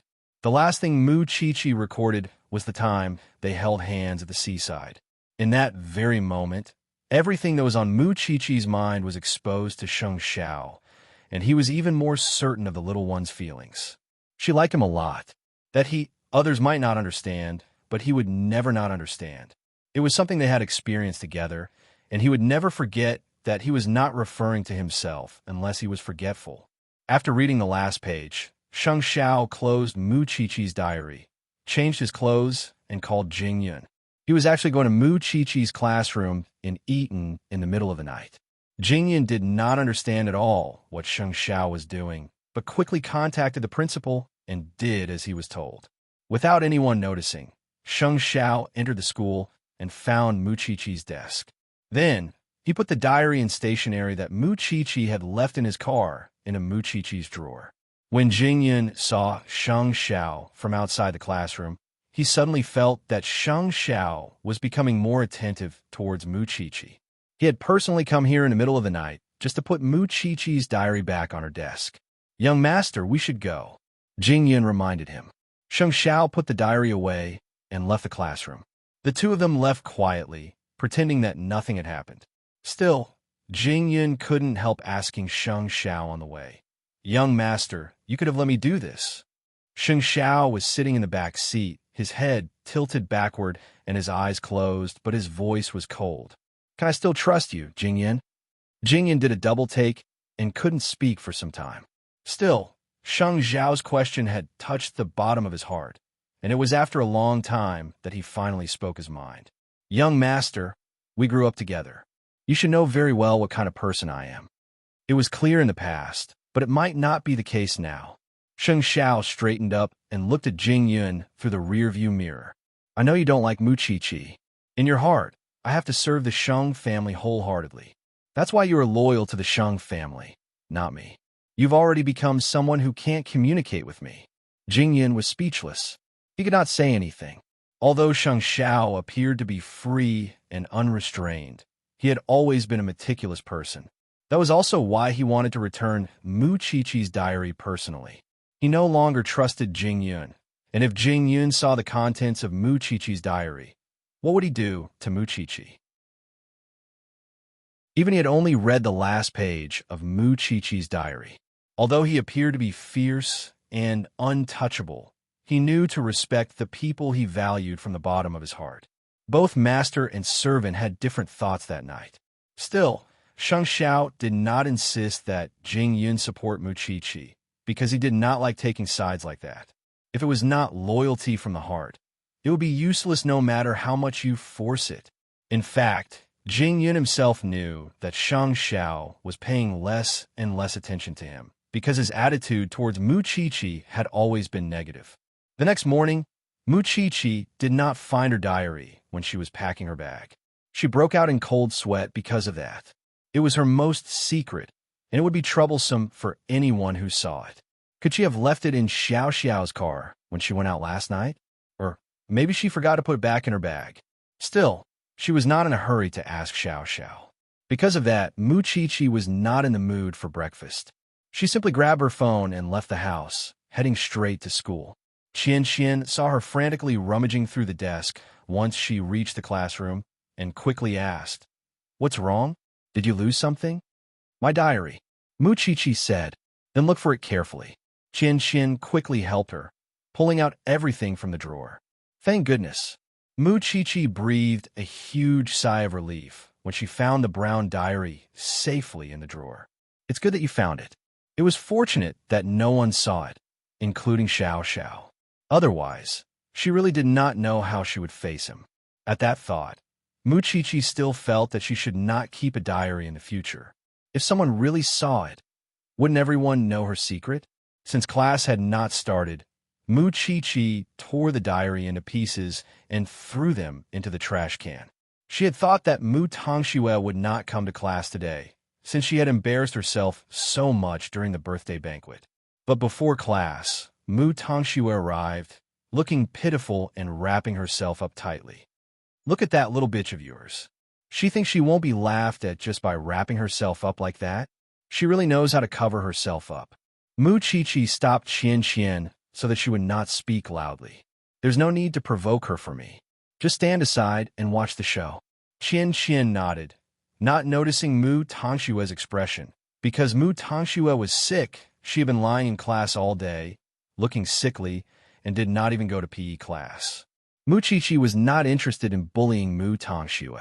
Still, Mu Chi had the feeling that Mu Tongxue would not let go of the birthday banquet so easily. But what was she planning? On that day, Mama Mu personally went to school to fetch Mu Tongxue home. Mu Chi saw her mother from afar, but acted as if she did not know her, and simply walked past her. Now, the matter between Mu Chi and the Mu family would not draw too much attention from the other students. It was enough to gossip for a while. Of course, everyone would occasionally joke about the birthday banquet, since Qian and the other students had taken pictures of Mu Tongshue's ugly face. But that had nothing to do with Mu Chi. When she got home, Mu Chi only thought about whether Xiao Xiao would bring her out to meet him. After all, Xiao Xiao had come to her for 2 days in a row. Still, one of those days was her birthday, and the other was Christmas. Usually, Sheng Xiao was busy and occupied most of the time. Late at night, Mu Chi did not see any messages from Sheng Xiao, and so sent him one. "Are you asleep?" "Soon," Sheng Xiao replied. "Yes. I'm abroad." Mu Chi was disappointed, but at least Sheng Xiao had explained to her that he was so busy in the first place. Why would he be around her? "Well, you should rest early too." With that, Mu Chi leaped on her big bed, wearing the Christmas gloves Sheng Xiao had given her, and fell asleep in no time at all. Chapter 37. The night in Singapore was particularly restless. Sheng Xiao was there to deal with the counterfeits of Huang Yao diamonds that had appeared in the market. At the moment, he was negotiating with the people here. Knowing that Sheng Xiao was there to cause trouble, the other party gave him whatever he wanted. As a matter of fact, the best celebrities were sent to Sheng Xiao's side. The other party could not help smiling when he saw Sheng Xiao taking out his phone while he was negotiating. Who is so important that young Master Sheng cares so much about them? Sheng Xiao gently lifted her chin and smiled wickedly. "Of course it's someone you can't compare to. Why aren't you moving aside since you know?" "Young Master Sheng, get lost." Sheng Xiao rejected the beauty with a single word. After that, he even had to wipe his fingers with a hot towel from the hotel, as if the woman had a virus on her chin. The other party knew that Sheng Xiao was not someone to be trifled with. At the very least, he was famous in the circle for being unmoved by force or persuasion. Since Mr. Sheng is in a hurry to hug the beauty, let's cut to the chase. I wonder, is this enough for young Master Sheng to turn a blind eye? With those words, the other party took out 2 large boxes filled with cash. Sheng Xiao smiled when he opened them. "Didn't you do your homework before coming into contact with me? I like everything except for money." The other party's face darkened at Sheng Zhao's words as he puffed on a cigar. Mr. Sheng, do you have any room to negotiate with me? Sheng Xiao asked curiously before rising to his feet. What a waste of my time. Jing Yun, contact the quality control department and send them the photos you took just now. The other party's face turned ashen when he realized that he had been photographed. Meanwhile, Sheng Xiao told Jing Yun directly, I'm going back home now. But young master, it's already midnight. I like it. He had not seen his little one for a whole day. How could he wait until tomorrow? But Jing Yun finally told Sheng Xiao after contacting him for a while. Young master, it's stormy weather. There's nothing we can do. Only then did Sheng Xiao give up and did not force it. The next morning, Mu Qiqi went to school.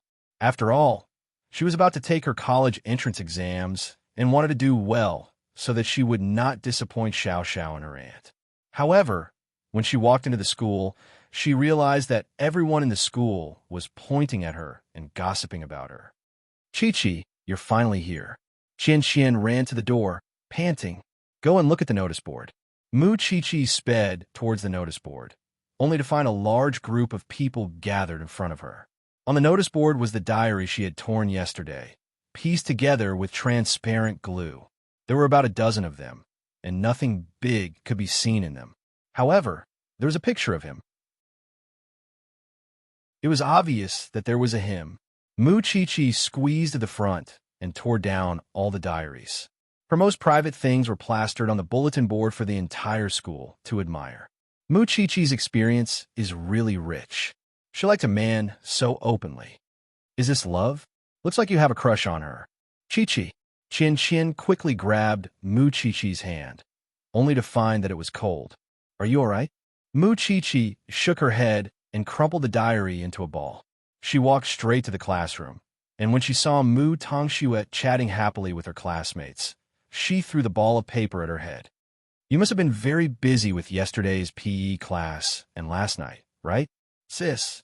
Mu Tongxue's tears immediately flowed. It's not me, really. You're the one who fell in love. What does it have to do with Tongxue? Why do you bully your sister for everything? The girl sitting behind Mu Tongxue finally could not help but speak up for her. What does it have to do with you? Mu Qiqi retorted. You don't think you can do whatever you want just because you have good grades. The whole school is laughing at you. Why do you still have the courage to stand here when it's so embarrassing?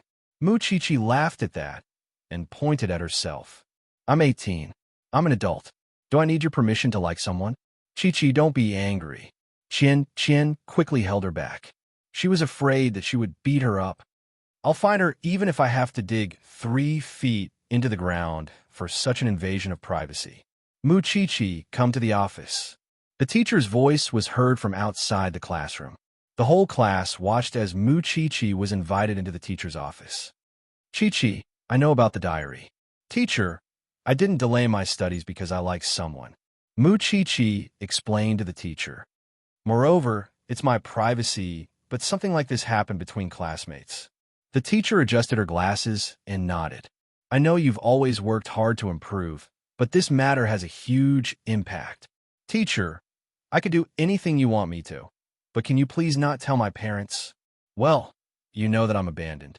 My aunt is my only family now, and I don't want to see her disappointed. Mu Qiqi understood his feelings and moved him with reason. It was because anyone in the family would feel awkward if they knew about this. Moreover, I didn't do anything wrong. Why should I call my parents? The teacher thought about it for a while and finally said, I want to make it a small matter for you. I can do nothing, but can you stand all those rumors? It was normal for people their age to like someone, and who would not have a crush in puberty. The teacher knew that very well. Moreover, the matter itself was a breach of someone's privacy, which was why Mu Qiqi was right. Why should she call her parents? Qiqi, promise me that you'll focus on your studies before you graduate? I promise. Good. Go back to the classroom. Mu Qiqi bowed to the teacher in thanks and turned to return to the classroom. Still, she could hardly control the urge to hit Mu Tongxue now. Are you all right, Qiqi? It's not a big deal. It's just a crush, and it's normal for it to pop up in school from time to time. Qian comforted Mu Qiqi. Wouldn't it be over with just a few words from your parents? Who in my family can invite? Mu Chi asked in return. That's true. However, if this matter was really done by your sister, then she must have put in a lot of effort. Mu Chi turned to look at Mu Tongxue. Mu Tongxue was looking back at Mu Chi. From what Mu Tongxue could tell, Mu Chi's records were all about men. But as far as she knew, Mu Chi had a chauffeur aside from her aunt, a small mansion. Who was she in contact with? The matter was getting more and more interesting. Chapter 38. In fact, Mu Chi knew very well that her aunt would soon find out if Mu Tongxue knew about it. It was fine to be mistaken as puppy love, but she could not let others know that it was Xiao Xiao, because she did not dare to gamble. If others knew about it, what would her aunt and others think of their relationship, let alone whether Sheng Xiao would hate her? She did not want to bring trouble to Sheng Xiao. If that was the case, it was better to go home early and give her aunt a shot in the arm. That was why the first thing Mu Chi did after class was to rush home. Susie Pei was surprised to see her hugging herself as soon as she got home. What happened? Aunt Zipei, actually, I have a crush on a boy in school. I wrote it down in my diary, but I didn't expect Mu Tongxue to put on the school's bulletin board. Su Zipei was bewildered at that. Puppy love. Aunt Zipei. Yes, but I have a crush on him, and we're in different classes. We didn't even touch. Su Zipei nodded. I trust you. You know what you're doing. But my secret is out there. Mu Chi's eyes reddened. I really didn't expect that Mu Tongxue would go through a trash can just to humiliate me. I really can't believe that the obedient Mu Tongxue in the eyes of the Mu family is actually so vicious. Su Zipei hugged Mu Chi and snorted coldly. I really want to take off her mask of hypocrisy. But it's not a big deal, Chi. I'm afraid that you have puppy love because I don't want it to affect your studies. Since you can tell me yourself, it means that your attitude is right. Don't be afraid. I support you. Aunt Zipei, you don't blame me? What I hate more now is that I don't have the ability to protect you. I can't go to school and slap that sister of yours. I'm such a bitch. Mu Chi hugged Su Zipei tightly. Aunt Zipei, I'm not afraid of anything as long as you believe me. That way, it would not matter even if Mu Tongxue complained. After that, Mu Chi went upstairs and returned to her room. Although she had managed to hide it from Zipei, how would Sheng Xiao feel when he learned that she liked a boy in school? She was carefully preserving her feelings because she knew that her love for Sheng Xiao was too dangerous. Otherwise, what else could she do? On the other hand, Mu Tongxue lived up to expectations and told Mama Mu about what happened to Mu Chi in school, pretending to be a bystander. Mama Mu snorted at Mu Tongxue's words. She's no longer the Mu Chi she used to be since she stepped out of the house. She's doing all sorts of bad things, learning how to seduce men at such a young age. Mommy, actually, when my sister was still at my auntie's house, I secretly went to look for her. I wanted to show some concern for her, but I heard from my auntie's neighbor that my sister had been sold by my uncle. I know. The French sponsor's lawyer told me about it. Mama Mu replied. But think about it. What kind of people does uncle know? If big sister is sold by him, can she still be innocent? Mama Mu did a double take at that. She had never thought about that before. But now, Mu Tongxue had a sudden epiphany. It's fine if we know about it, but I'm afraid that someone would expose it in the future. That's why your sister must not return to the Mu family. Mama Mu said cruelly. It will be troublesome if your father finds out about such a dirty past. As if chanting a spell, Mu Tongxue kept creating estrangement between Mu Chi and her parents in front of her. The more her parents hated Mu Chi, the happier she was. She would like to see what Mu Chi could do now. After all, she still had Mu Chi's torn diary pages. Should she post another 30 pages tomorrow? It was late at night when Sheng Xiao returned to Jianchuan. Jingyun wanted to send him home to rest, but Sheng Xiao had him given the car keys instead. As if knowing what he wanted to do, Jingyun was powerless to stop him and could only watch as he left. When they reached the small mansion, Sheng Xiao sent Mu Chi a message. Come out. Mu Chi suddenly didn't know how to explain the diary to Sheng Xiao. She wanted to avoid it, but was afraid that Shang Xiao would misunderstand. That was why, after some hesitation, Mu Chi put on a thick coat and went to their usual meeting spot when Su Zipei wasn't looking. Shang Xiao started the car, but did not go far before he wound up the window in a nearby forest. Meanwhile, Mu Chi kept her head lowered, not daring to look at him. What happened? Shang Xiao immediately knew that something must have happened from Mu Chi-Chi's expression. Xiao, Mu Tangxue had posted my diary on the school bulletin board. Mu Chi told Shang Xiao. Shang Xiao promptly turned to look at Mu Chi at that. After all, even if he didn't know how much Mu Chi wrote about him, he could guess that it was quite a lot. Actually, I'm in puppy love. I like a boy in the class next door. Mu Chi carefully observed Shang Xiao's eyes, but her words were very tentative. Is that so? Shang Xiao's tone was rather flat, because he knew that Mu Chi had to divert everyone's attention if she wanted to hide who he was. Moreover, the little one was smart enough to use he or she instead of he when she wrote her diary. He didn't seem to be angry. He didn't seem to be interested in her affairs. Xiao. Actually, Mu Chi wanted to say it, but couldn't. After all, she didn't want them to end up as strangers. Why would Mu Tangxue see it? Shang Xiao wasn't exactly a soft-hearted person. He didn't bring the diary home in the middle of the night to hurt Mu Chi. I tore it and kept it in my drawer. I threw it in the trash can outside during PE class, but I didn't expect her to find the pieces. Mu Chi explained. So, you let her bully you? If my heart was as dark as hers, I would become her. Mu Chi replied. You should be fiercer than her. I admit that I don't have experience against such people, but I'll learn. Mu Chi promised him. Chapter 39. In fact, she had been hoping that Shang Xiao would react when he heard about it. But he didn't. He didn't care if she liked someone else. Xiao, thank you for coming to see me tonight. You should go back and rest. With that, Mu Chi turned and tried to get out of the car, only to be held back by Shang Xiao. Did I say you can go now? Is there anything else? Mu Chi asked in return. Do you remember that you promised me that you wouldn't have puppy love in school? Shang Xiao suddenly began to dig up old scores. Does that count as breaking your promise now? Xiao, people who lie to me usually don't end up well. With that, Shang Xiao accelerated the car and left the small mansion with Mu Chi.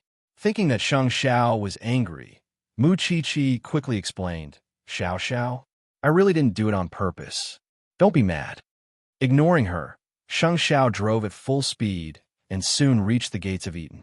Then, he parked the car at a corner nearby, where he could clearly see the gates of Eton. Shang Xiao did not say anything. He simply hooked his arm around Mu Chi-Chi's chin and said to her, You might have to sleep with me here tonight.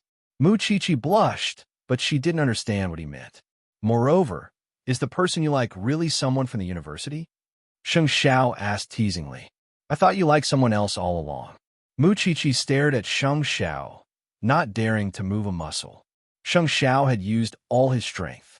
Mu Chi felt wronged, but she didn't dare to say who she liked out loud, because it would put Shang Xiao in a difficult position. Shang Xiao saw the tears in Mu Chi eyes, and suddenly approached her cheek and kissed the tip of her nose. Why are you crying, little one? Though the kiss was as light as a goose feather, Mu Chi heart was suddenly brimming with strength. Blushing, she mustered her courage and asked, Xiao, do you know that I could stop talking and come closer? Shang Xiao did not let her ask further. He just held her hands and put them in his pocket. Mu Chi looked at Shang Xiao up close, fascinated by his uncanny workmanship. It's hard for me not to notice the way you look at me, the way you want to eat me up. Mu Chi suddenly smiled, but sighed in the next second. Do you know how worried I was that you would misunderstand? Do you think my IQ is as stupid as yours? Mu Chi heart was suddenly at ease. It turned out that Xiao knew everything. Moreover, Shang Xiao did not reject her and was willing to be so close to her. Was she dreaming? Don't think too much nonsense in your head, and don't make any unfounded assumptions. If there's anything, no matter how big or small, tell me immediately, got it? Mu Chi's hands and heart warmed up. She nodded repeatedly. Still, Are we here to ambush Mu Tongxue? Sheng Xiao was a little tired, and his voice was hoarse. Putting down his seat, he leaned backwards. There are no surveillance cameras in Eaton's classrooms because the parents asked for their children's privacy. Otherwise, do you think Mu Tongxue would be that stupid? If she could put something on the notice board without anyone knowing, that means she must be the first to come to school. Also, do you think she will let it go after humiliating you this time? If you want to catch her in the act. In fact, the most important thing was to find an excuse to stay with the little one. Although they did not make things clear just now, Mu Qiqi knew that Sheng Xiao was aware that she had feelings for him, and that he did not reject her. Sheng Xiao did not want to hurt the little one, but he did not want to expose their relationship right now. She was still young. Xiao, you can sleep if you're tired. I'll watch. It's your business in the first place. Of course you'll watch. With that, Sheng Xiao closed his eyes, though there was a faint smile on his lips. Mu Qiqi watched Sheng Xiao's sleeping face in satisfaction. She was willing to do anything with the person she liked by her side, which was why she kept staring at the school gates. Eaton's gates opened at 5:50. 3 minutes later, Mu Qiqi saw Mu Tongxue's figure darting into the campus. Stay in the car. Sheng Xiao quickly told Mu Qiqi. Let Jingyun go. Where's Assistant Jing? Mu Qiqi did a double take. Why didn't she see him? He's been on standby for half an hour. With those words, Sheng Xiao honked, and Mu Qiqi saw a figure follow him. Why don't you go home and rest since Assistant Jing is already here? Mind your own business. Sheng Xiao did not know what it felt like to see his own sister set him up, but surely it would not feel good.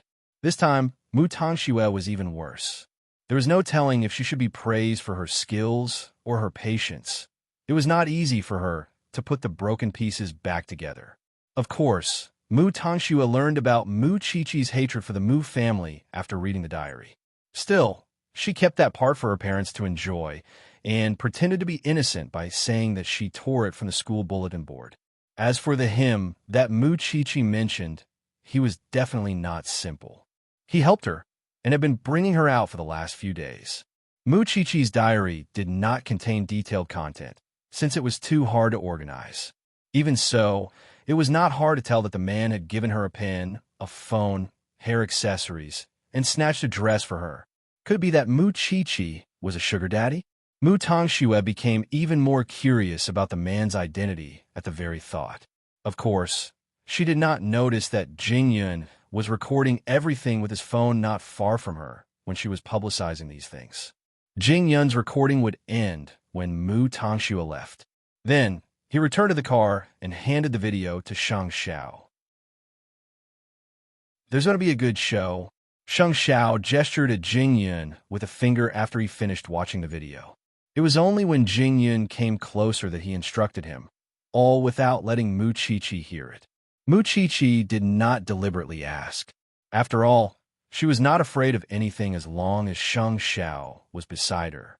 But after giving Jingyun his instructions, Sheng Xiao hooked his arm around Mu Qiqi's neck and told her, learn a little about the show later and pay that bitch back 100 times. Chapter 40. Then, he sent Mu Qiqi back to the little mansion. While Susie Pei was making breakfast in the kitchen, Mu Qiqi quickly returned to her room, changed into her uniform, and went downstairs, pretending that she did not leave the house last night. Susie Pei did not suspect anything, and beamed at Mu Qiqi, telling her to hurry up and eat because she would be late for school. Mu Qiqi was not aware of Xiao Xiao's plan, and was very nervous and expectant at the same time. She wanted to see how Mu Tongxue would end up. Soon, Mu Qiqi arrived at school, which was bustling as usual. Qian Qian was still waiting for Mu Qiqi at the school gates, but unlike yesterday's anxiousness, her expression was clearly excited. Qiqi, you're finally here. What happened this time? Mu Qiqi asked, even though she already knew the answer. Come, look at this. Qian Qian pulled Mu Qiqi to the notice board and showed it to her.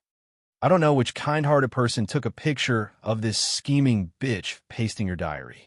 It's now on a notice board, the school forum, and even Van Gogh's forum.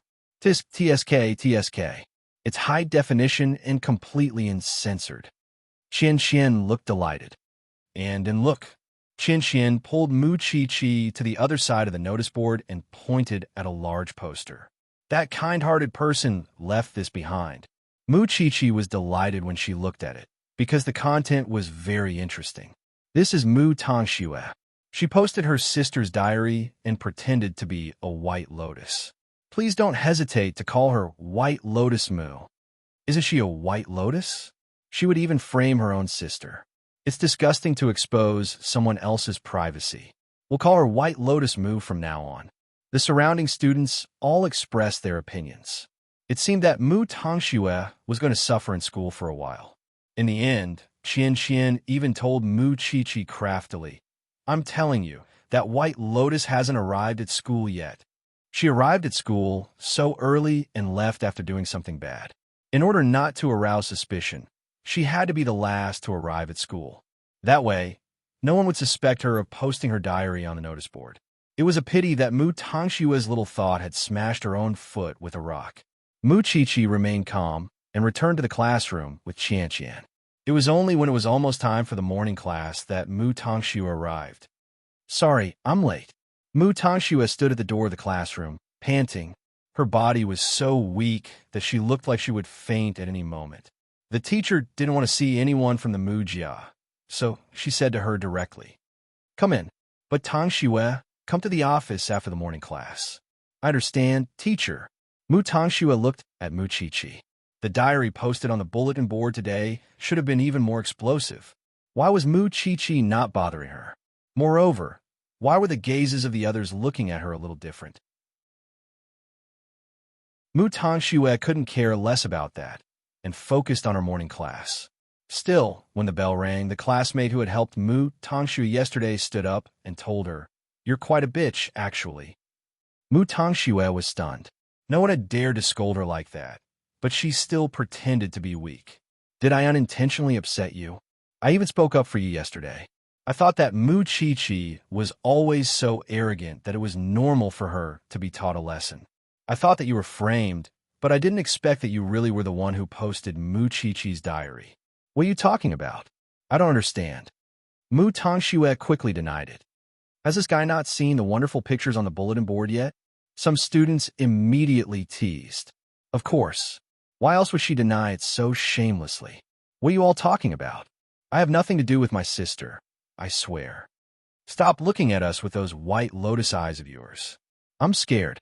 White Lotus Mu, that's what the entire school calls you now. You're really something, going out of your way to frame your own sister. I'm going to tell the teacher if you keep talking nonsense." Mu Tangxue was panicking inside, but she kept her composure. Seeing that she was still putting on an act, her classmates promptly pasted the picture on the bulletin board on the blackboard. "White Lotus Mu, did you see it?" Mu Tangshue's face paled at once. Where did this come from? Mu Tangxue quickly went up to snatch it, only to be told that there were plenty of them on the bulletin board. There's even a high-definition and censored video. Do you want to see it? Mu Tangxue took 2 steps back, her face pale. Then, she walked up to Mu Chi and said, "Sis, you don't have to pretend to be me even if you want to take revenge on me, do you?" Mu Chi said nothing, but Qian did. "Please take a good look. The difference between you and Mu Chi is that you don't have a mole on your nose, but Mu Chi does. And it's obvious in the video. I have to say, the other party's phone is really not bad.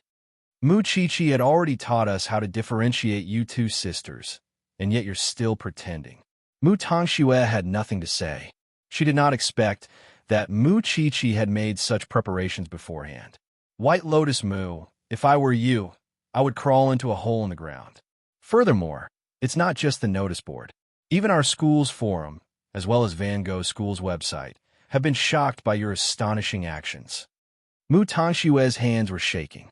She quickly took out her phone, but could not hold it steady. "That's what you get for playing tricks on me. Listen up, class. Keep an eye out for this vicious student. White Lotus Mu." Mu Tangshue's hands clenched into fists at the mention of White Lotus Mu, but there was nothing she could do, because none of them expected such a turn of events. Now, The entire class hated her, just as Mu Chi-Chi had been hated by everyone before. White Lotus Mu! White Lotus Mu! The more the students shouted, the louder they became. The teacher followed them to the classroom and told everyone, "Stop it. And Mu Tongxue, come to my office." I don't want to say it a second time. Mu Tongxue's eyes flashed, and she fled the classroom as fast as she could to the teacher's office. Ha ha ha! That White Lotus is finally exposed. How delightful! After all, Qian treated Mu Chi-Chi as a good friend, and she would certainly protest when her friend was bullied. Meanwhile, Mu Chi-Chi's expression was complicated as she watched Mu Tongxue leave. She had a feeling that the teacher would call her into the teacher's office. Of course, it was all prepared by Xiao Xiao, and she had yet to go on stage. Chapter 41. Mu Tongxue started sobbing when she reached the office. She looked so lovely that anyone who saw it would feel sorry for her. Still, the teacher did not dare to play along. "Don't cry in front of me. Tongxue, tell me, what's with the photos outside?" "Teacher, I'm being framed. My sister pretended to be me and deliberately posted the photos to make everyone misunderstand. She was really good at sophistry." "Teacher, you know that I've always respected my sister. This really has nothing to do with me. I'm being framed."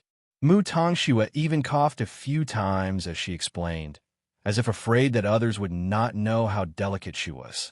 The teacher smiled faintly and said, "Tongxue, actually, I overheard your conversation with your mother when you fainted in the hospital." Mu Tongxue did a double take. She did not realize that the teacher had overheard that, and soon remembered lying on the sickbed and complaining to Mama Mu that Mu Chi-Chi had hit her head. Mu Tongxue blushed at once. She could not say a word and could only lower her head. "I don't know why you would treat your sister like that, but we must get a parent." Mu Tongxue quickly grabbed her teacher's arm and begged, "Teacher, I beg you, don't tell my parents. I'll ask my sister to forgive me. I'll ask her not to tell my parents. Please don't tell my parents. With your character, it's not just a simple prank. No, we must inform the parents of this matter," the teacher said firmly. "Teacher, you're going to hurt my sister if you do that. You might not know that my sister is a murderer, right?" In her panic, Mu Tongxue suddenly revealed the matter to her teacher. Still, her teacher was not surprised when he heard it. After all, she had heard about it from Mu Chi-Chi.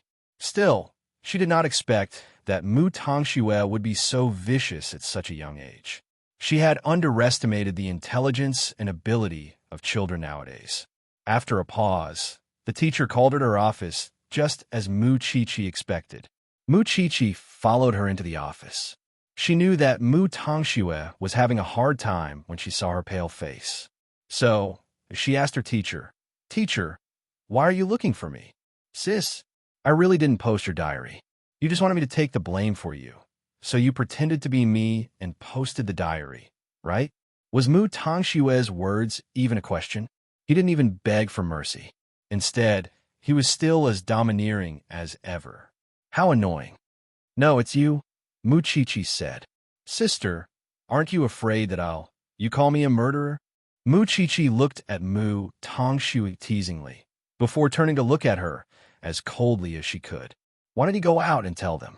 Do you think they trust me more or you? Mom and Dad said you, but you don't have proof, and neither do they. It's reasonable for me to say that you're framing me. Moreover," with that, Mu Chi-Chi approached Mu Tongxue, glaring at her fiercely.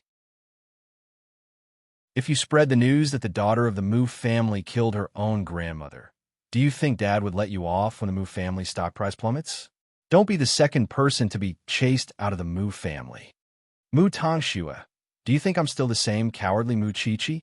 Whatever humiliation I suffered in the past, you will return it 100-fold today. You just want to threaten me, but you can't stop it. Right now, the entire school has a pair of eyes that hate you."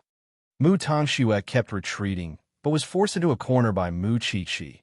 Even so, she really didn't expect that Mu Chi-Chi could really become so fierce. "Don't cross the line, Chi-Chi," the teacher reminded her lovingly. "As for Tongxue, I want to see your parents this afternoon." Seeing that Mu Chi-Chi wasn't threatened, Mu Tongxue could only give in. She would never let the Mu family know what she did in school. That was why she dropped her knees in front of Mu Chi-Chi and the teacher. "I'm begging you." "Begging?" Mu Chi-Chi said the word in amusement, ignoring Mu Tongxue. "You just want to maintain your image as a kind little angel in your family. Why should I do as you wish?" "Mu Tongxue, I'm looking forward to you being chased out of the family." With those words, Mu Chi-Chi left the office, and the teacher quickly helped Mu Tongxue up. She wouldn't be able to bear the consequences if the girl fainted again. "Tongxue, it's not that I have to do this, but the repercussions are too great. That's why I'll ask your parents to come in the afternoon. As for you, apologize to Mu Chi-Chi in front of the whole school. Perhaps everyone would forgive you that way, since it's a great thing to learn from your mistakes." Mu Tongshue's face darkened. It seemed that she couldn't avoid asking her parents to come. Still, what could she do to convince Mama Mu that Mu Chi-Chi had set her up? "All right, there's nothing else. Go back to class, and let me know if you need my protection." Mu Tongxue returned to class distractedly. Even so, who would dare to approach her now? She was a person who would set her own sister up, let alone her classmates who weren't even related by blood. During class, Mu Chi-Chi turned to look at Mu Tongxue, her eyes meaningful. After all, how had she survived back then? And now, Mu Tongxue was enjoying it. Feng Shui had finally turned around. "Chi-Chi, what were you two talking about in the office just now?" Qian Qian asked Mu Chi-Chi curiously. "Look at your sister. It's as if you and the teacher bullied her. Would she jump off the building later? I'm telling you, I have to warn her. My family invested in this building, so don't dirty my turf." Mu Chi-Chi couldn't help chuckling at Qian Qian's words. "You're so talkative. She was begging me on her knees just now, but I didn't agree." "You have to be out of your mind to agree to someone like that." Qian Qian rolled her eyes. "It's lucky that everyone is graduating, or she'd be in trouble at Eton." Mu Chi-Chi looked at Mu Tongxue again and said nothing. After all, she was now curious what Mu Tongxue would do to keep her kind nature and stop Mama Mu from coming to school. That would be interesting. Moreover, didn't Mu Chi-Chi think that she was deceiving herself? Now that her mask of hypocrisy was about to fall off, why couldn't she show her true colors? Mu Chi-Chi sneered. Still, that was none of her business, and she was more willing to spend her time with Sheng Xiao. Chapter 42. Mama Mu arrived at Eton on time that afternoon. She was not aware of the commotion Mu Tongxue had caused, and was still under the impression that her classmates adored her daughter. When Mu Tongxue saw that she could not stop Mama Mu, she went to the top floor of Eton during break, and even climbed over the fence. Some of her classmates saw her dangerous move and quickly reported it to the teacher. In no time at all, the news of someone jumping off a building spread throughout the school. Mu Tongxue appeared to be in despair. She simply stood on the top floor, as if she was the one being bullied, and did such a thing when she could no longer hold back. Mama Mu was already on her way to Eton when she heard from the teacher that Mu Tongxue wanted to kill herself. Mama Mu promptly sped up and rushed to Eton, her heart burning with anxiety. By then, the school had already called the police, and the police were there to comfort and provide aid. Heavens, my dear Schwer! Unable to hold back any longer, Mama Mu went to the top floor after getting permission from the police. "Daughter, what are you doing?" she quickly asked. "Come here, Mommy's here. Come to Mommy." "Mommy, Mommy." Mu Tongshue's body softened at once when she saw Mama Mu. That was when the police picked her up and put her on the floor, and Mama Mu quickly hugged her. "Silly girl, what are you doing? How could you scare Mommy like that?" Many people were watching from below, but Mu Tongxue was soon sent to the hospital. Mu Chi-Chi was one of the spectators, and couldn't help smiling at the sight. With that, Mama Mu no longer had the mood to care about Mu Tongshue's actions in school. All she wanted to know was who had forced her daughter to the extent that she wanted to jump off a building. Qian Qian tugged at Mu Chi-Chi's arm and made a shivering gesture. "Your sister is a god. With her acting skills, she would definitely win national awards if she were to become an actress. Do you think that's all she's capable of?" Mu Chi-Chi sneered. "She knows a lot more. Still, that was none of her business. It was fine as long as the whole school knew how embarrassing Mu Tongxue was. By the way, who is the boy you have a crush on? Qian Qian suddenly turned her gaze to Mu Chi-Chi's exposed diary. I've never seen you following any boy.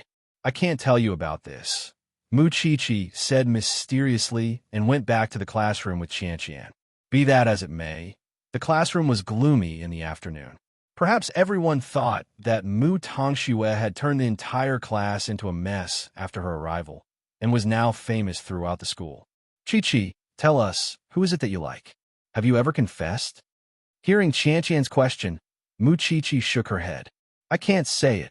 How can we do that? Now it's the girls who take the initiative. Think about it. An outstanding man is also worth fighting for, okay? Did you kiss? Mu Chi-Chi shook her head and asked, how do you know so much? Because I've already given away my first kiss. It feels really good. It's soft like eating jelly. Mu Chi-Chi suddenly thought of Sheng Zhao's handsome face and his alluring lips. If only she could kiss him. You're blushing. You're blushing. Qian Qian exposed Mu Chi-Chi. You must be thinking about those unhealthy things in your head. Mu Chi-Chi did not answer because her lecturer had come in. Still, she was not in a good mood because of what happened to Mu Tongxue. She simply gave everyone a task. It was time for them to set a goal for themselves. Mu Chi-Chi remembered the Sheng family's diamond business, and she wanted to help Sheng Xiao in the future. That was why she wanted to get into a design school. Would Xiao Xiao like it? Mu Chi-Chi remembered his lips when she thought of Sheng Xiao, as well as what Qian Qian said about the taste of kissing. What would it be like? After Mu Tongxue was sent to the hospital, she had a full body checkup. The doctor assured Mama Mu that Mu Tongxue was just overwhelmed with grief and would wake up soon. Mama Mu could not think of anyone else who could force Mu Tongxue to stand on the top floor of a school where Mu Chi-Chi was. It must have been Mu Chi-Chi's doing. That was why she was shaking with rage. She really did not expect that Mu Chi-Chi could be so vicious even though they were both her children. Before Mu Tongxue could wake up, Mama Mu went straight to Eton and found their lecturer scolding her right in her face. How long has it been? My daughter has been hospitalized several times. Don't you have any responsibility as a teacher? The lecturer felt a headache at the sight of Mama Mu. It was one thing for Mu Tongxue to be a drama queen, but she was being led around by the nose by her own daughter. Could you calm down, Mama? How could I calm down? It's not your daughter standing on top. You don't feel bad, do you? Mama Mu retorted, pointing a finger at the lecturer's nose. Is this how Eton, the best school, treats its students? Dear parent, if you spoil your child too much, you will only end up harming him. If you think that I have treated your child inappropriately, you can go to the school board and complain about me. But right now, I don't want to talk to you. What about Mu Chi-Chi? What about Mu Chi-Chi? Mama Mu asked. Mu Chi-Chi's home. She's out of school. Mama Mu would not let it go, and promptly called Susie Pei. Bring Mu Chi-Chi out. I want to see her and ask her a few things. Susie Pei glanced at her phone and replied seriously, You got the wrong number. Then, she blocked Mama Mu's number. It was only when Mu Chi-Chi reached home that Susie Pei asked her, Did you get into trouble again today? The Mu family's phone calls are all coming to me. Mu Chi-Chi told Susie Pei about what happened in school today, but Susie Pei shook her head after hearing it. I always thought that Mu Tongxue was just a smart aleck, but now I think that she's really heartless. It's fortunate that our Mu Chi-Chi has a kind person to protect her. Mu Chi-Chi said nothing and went to her room after dinner. She would study how to make cufflinks, draw the blueprints, and ask a craftsman for help on the weekend. Mu Chi-Chi was so focused on her design that she did not even see Sheng Zhao's message. When she saw the sentence, it was already an hour later. Startled, Mu Chi-Chi quickly jumped out of her chair, put on her clothes, and went downstairs. However, she did not see Sheng Zhao's car when she arrived at their usual meeting place. Had Xiao Xiao left? At that thought, Mu Chi-Chi quickly called Sheng Xiao to explain, but her phone was taken away from her just as the call went through. Mu Chi-Chi turned to find Sheng Xiao standing behind her. Xiao Xiao, why did you take so long to come out? Sheng Xiao took her hand and led her into the woods. I was doing my homework, Mu Chi quickly said.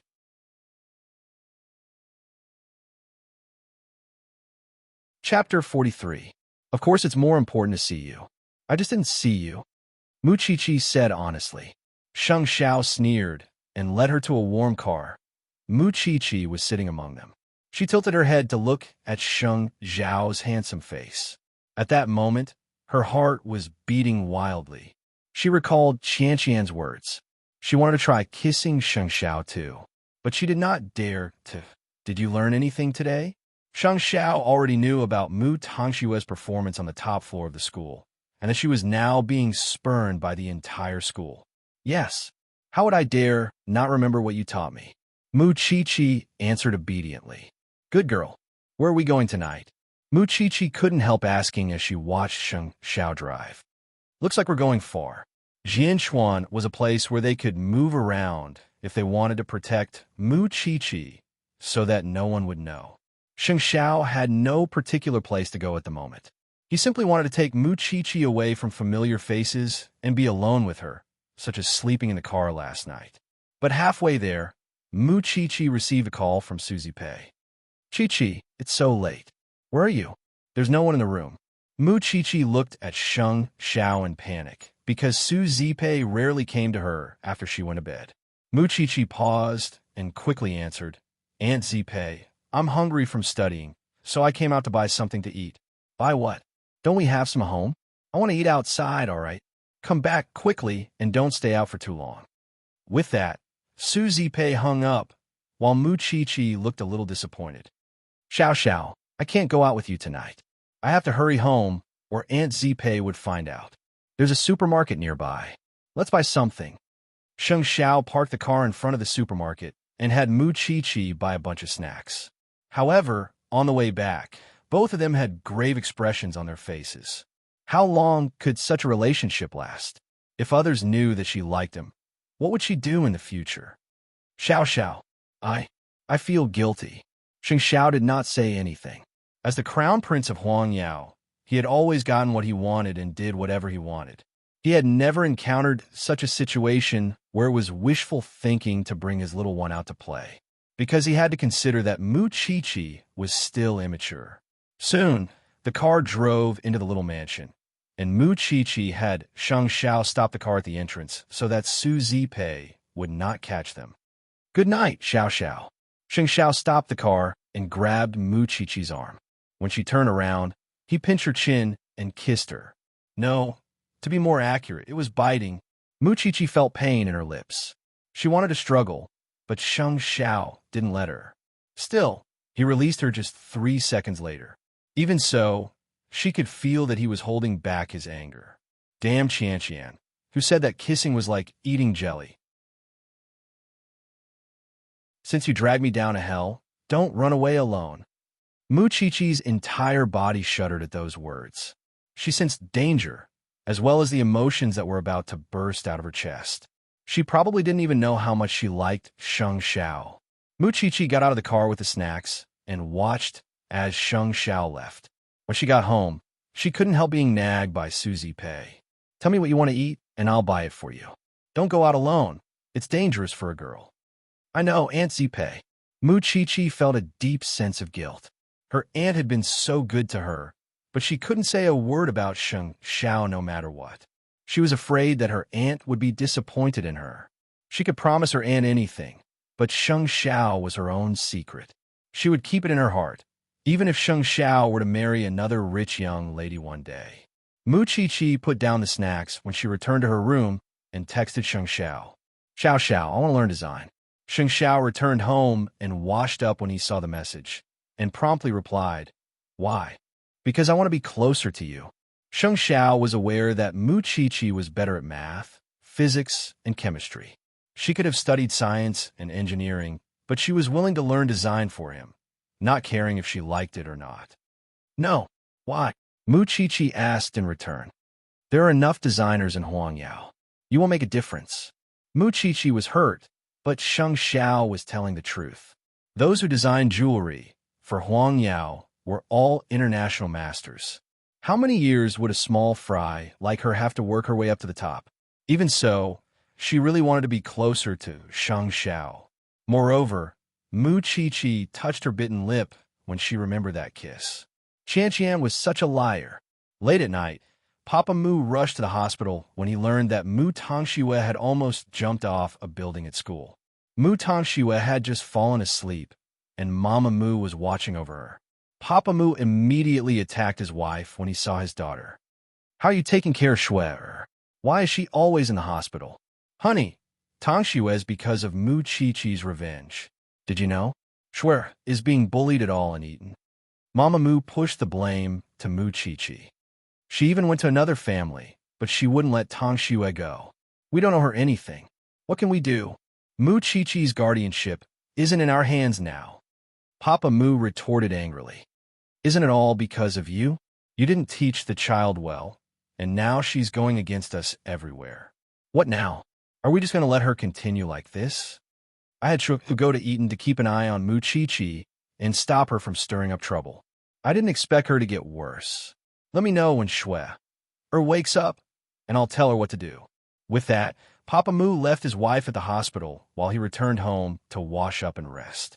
Papa Mu was an absolute chauvinist. In this family, everyone had to obey him. That was why Mama Mu and Mu Tongxue couldn't be blamed for being afraid of him. On the other hand, Mu Chi-Chi hated him more than anything else. Still, just as Papa Mu was about to leave, Mu Tongxue opened her eyes and shouted, "Daddy, sis, someone's keeping her." "What did you say?" Papa Mu stared at Mu Tongxue in shock, asking her in disbelief.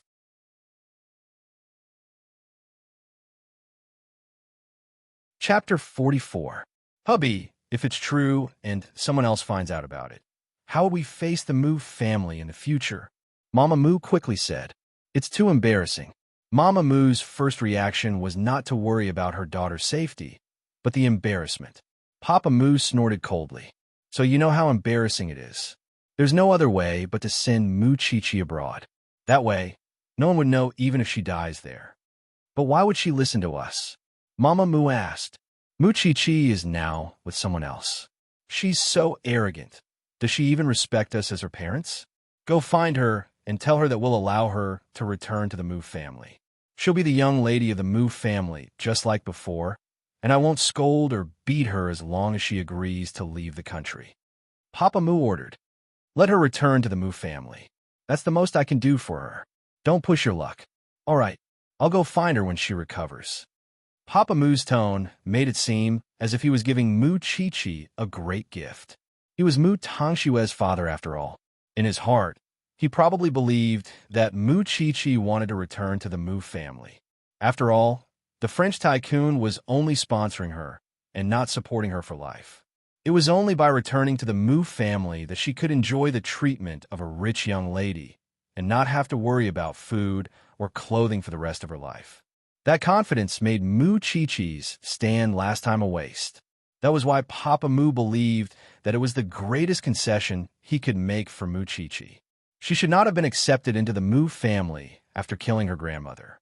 But to prevent Mu Chi-Chi from making more headlines, Papa Mu finally made that difficult decision. "Don't be afraid, dear. Mu Chi-Chi might be back, but your father is sending her abroad. She won't bully you anymore." Mu Tongxue's eyes welled with tears. She hugged Mama Mu and sobbed softly. "Mommy, you're the best." But they would never have thought that their arrogance was a laughable suggestion to Mu Chi-Chi. She had said before that she would never return to the Mu family. She wasn't joking. That was why Mama Mu drove her car early next morning and waited outside the little mansion. When she saw Old Lin and Mu Chi-Chi's car, she quickly stopped them. After all, they had met a few times, and she remembered Old Lin's car very clearly. When Old Lin saw Mama Mu, he quickly asked, "Miss Chi-Chi, ignore him. Let's go." Mu Chi-Chi didn't want to talk to Mama Mu at all. Moreover, she could guess that Mama Mu was looking for her because of Mu Tongxue's suicide yesterday. "All right." Old Lin nodded and was about to speed up to avoid them when Mama Mu got out of the car and stood in front of the car, arms outstretched. "Miss Chi-Chi, forget it, Uncle Lin. Could you please ask my aunt to come over?" Mu Chi-Chi said. She was curious to know what Mama Mu was up to today anyway. "Uncle Lin, it's fine. If it was just a battle of tongues, she wouldn't have the time to argue with her. However, before Suzy Pei came out, Mu Chi-Chi did not want to talk to Mama Mu at all. She sat in the car with the windows tightly shut. Soon, Suzy Pei came out of the little mansion. She was furious when she saw her sister. Madam Mu, I made my stance very clear. I hope that you won't show up at the little mansion again. I don't want to show up either. But ask yourself, Zipei, have you taken good care of Mu Chi-Chi?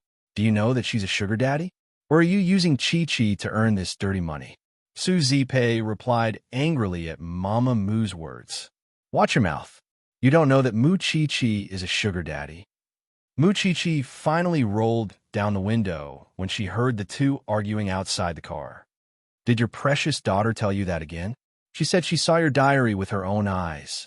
A man always gives you presents and takes you out at night. Nonsense, Su Zipei quickly retorted. Mu Chi-Chi goes to bed at 9 every night without exception. Isn't Mu Tongxue afraid of being struck by lightning for saying that? Forget it. I can't argue with you. I'm here today to tell you good news. Mama Mu cut Su Zipei short and told her that she was here to convey Papa Mu's decision.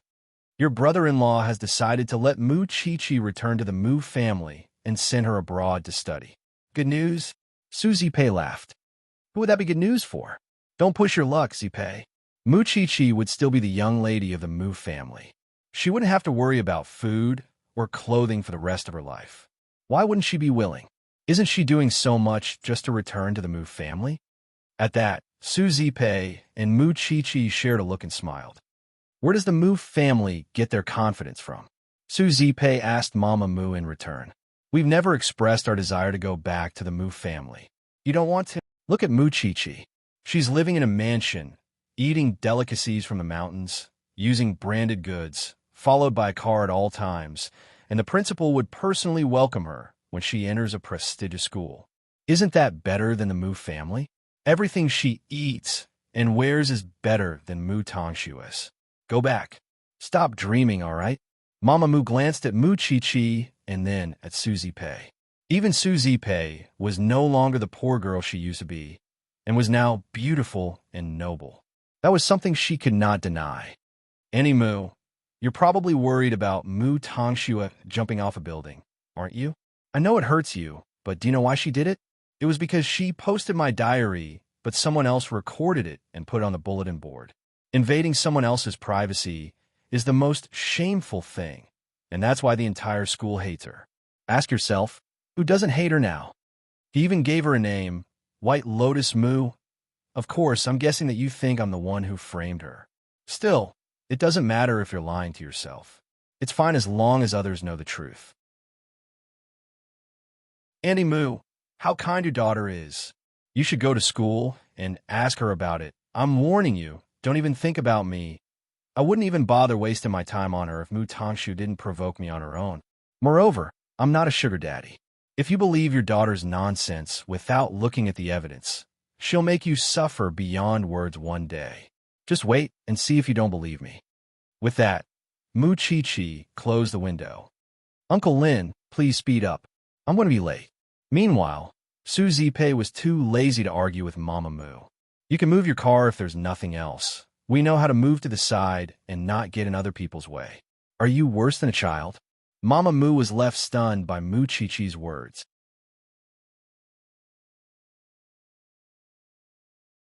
Chapter 45. Still, Mu Chi-Chi made it sound like it was real. Didn't she say that she could just ask in school? Since she was already out, she might as well go to Eton.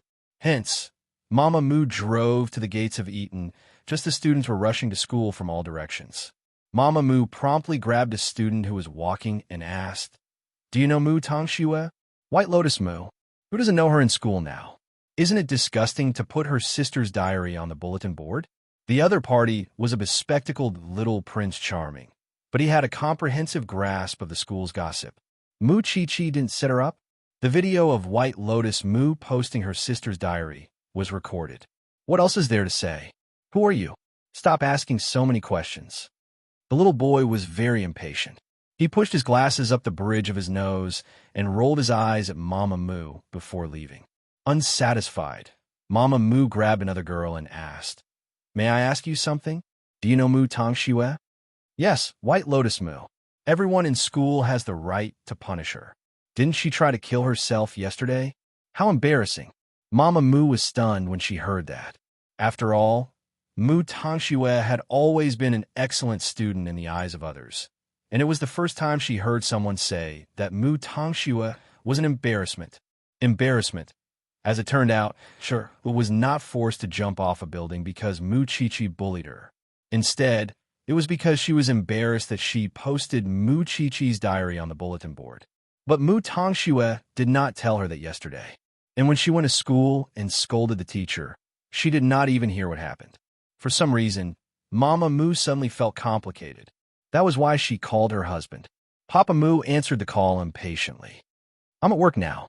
Can you not bother me with these trivial things? Can't you handle something as simple as sending Mu Chi abroad?" Mama Mu felt wronged, but she was used to it. Hence, she told her father everything that happened in the morning. Papa Mu was left stunned once more.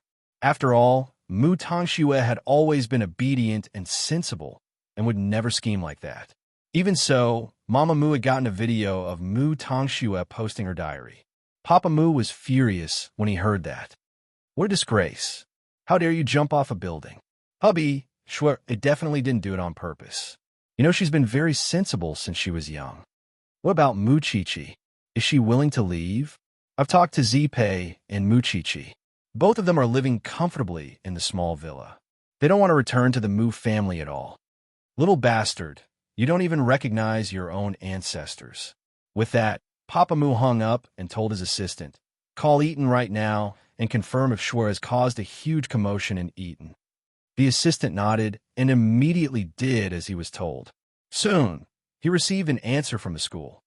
"President Mu, Mississippi."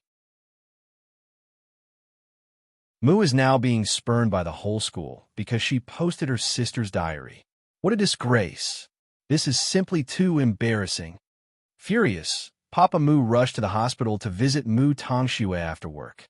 Mu Tongxue thought that Papa Mu would succeed in getting Mu Chi to leave Jianchuan, but Papa Mu was glaring at her in particular. She had seen that look before, but it was usually directed at Mu Chi. But now, Mu Tongxue was a little afraid. She had never seen her father looking at her like that. "Dad, isn't it enough for one of you to embarrass me in school? You had to join the fun too, didn't you?" Papa Mu grabbed Mu Tongxue and dragged her out of bed. "If you can post your sister's diary, why can't you stop others from taking a picture?" Mu Tongxue's eyes widened at that. "Dad, are you happy now that the whole school is calling you a White Lotus? The Mu family is completely humiliated now." Papa Mu bellowed. "I work hard every day, but the few of you are throwing away all my dignity." Mu Tongxue was shocked. She was truly terrified this time. Papa Mu had never been so angry at her before. Mu Chi would be happy if she could see it, since what Mu Tongxue was enduring now was her past. "Don't cry." Mama Mu arrived at the hospital just then. She quickly comforted him when she saw Mu Tongxue being scolded. "Husband, it's my first time even if I did something wrong. Don't blame me too much." "Shue, you have to redeem the school's reputation yourself. Don't expect me to be happy otherwise." With that, Papa Mu left the ward. It was the first time Mu Tongxue felt that it was good to be Mu Chi's scapegoat. In the past, she would stand aside and watch as Mu Chi was scolded. Now that Mu Chi was gone, Papa Mu was venting his anger on her instead. She could not afford to make any mistakes. "Mommy," Mama Mu sighed and hugged Mu Tongxue tightly. "I'm useless. I couldn't protect you." She was the one who complained to Papa Mu. After all, she could not bear the responsibility. If Papa Mu found out that she did not report the truth, he would definitely scold her again. It was also the first time Mu Tongxue felt that Papa Mu's attitude towards her had changed. After school, Mu Chi told Sheng Xiao about Mama Mu's visit to the little mansion in the morning. Sheng Xiao only replied when he was free. The Mu family schemes are getting bigger and bigger. Xiao. Actually, I told Madame Mu naughtily that Mu Tongxue is being despised by everyone in school. With her personality, she would definitely tell that person at home, and Mu Tongxue would be in trouble then. After all, She had been treated that way before. Papa Moo had directly laid his hands on her then. The Moo family was a strange existence in itself. Papa Moo cared about his reputation, while Mama Moo cared about her own interests. Who would really care about a child? In the past, it was only because Moo Tongxue made them feel less worried and proud. But now, Moo Tongxue made them feel embarrassed. How could Papa Moo hold back now? That's it? I can make you even worse. Sheng Xiao replied teasingly. Madame Moo told Aunt that I'm being taken care of by man every day and given a lot of gifts. Luckily, Aunt Zipe didn't believe it. Mu Chi-Chi reminded Sheng Xiao helplessly. Kept? How are you qualified? Sheng Xiao retorted viciously. In fact, Sheng Xiao's meaning was clear. Mu Chi-Chi was not a canary he was keeping. He did not like it, and neither did he think it was necessary. Xiao Xiao, am I really that bad? Mu Chi-Chi could not help asking.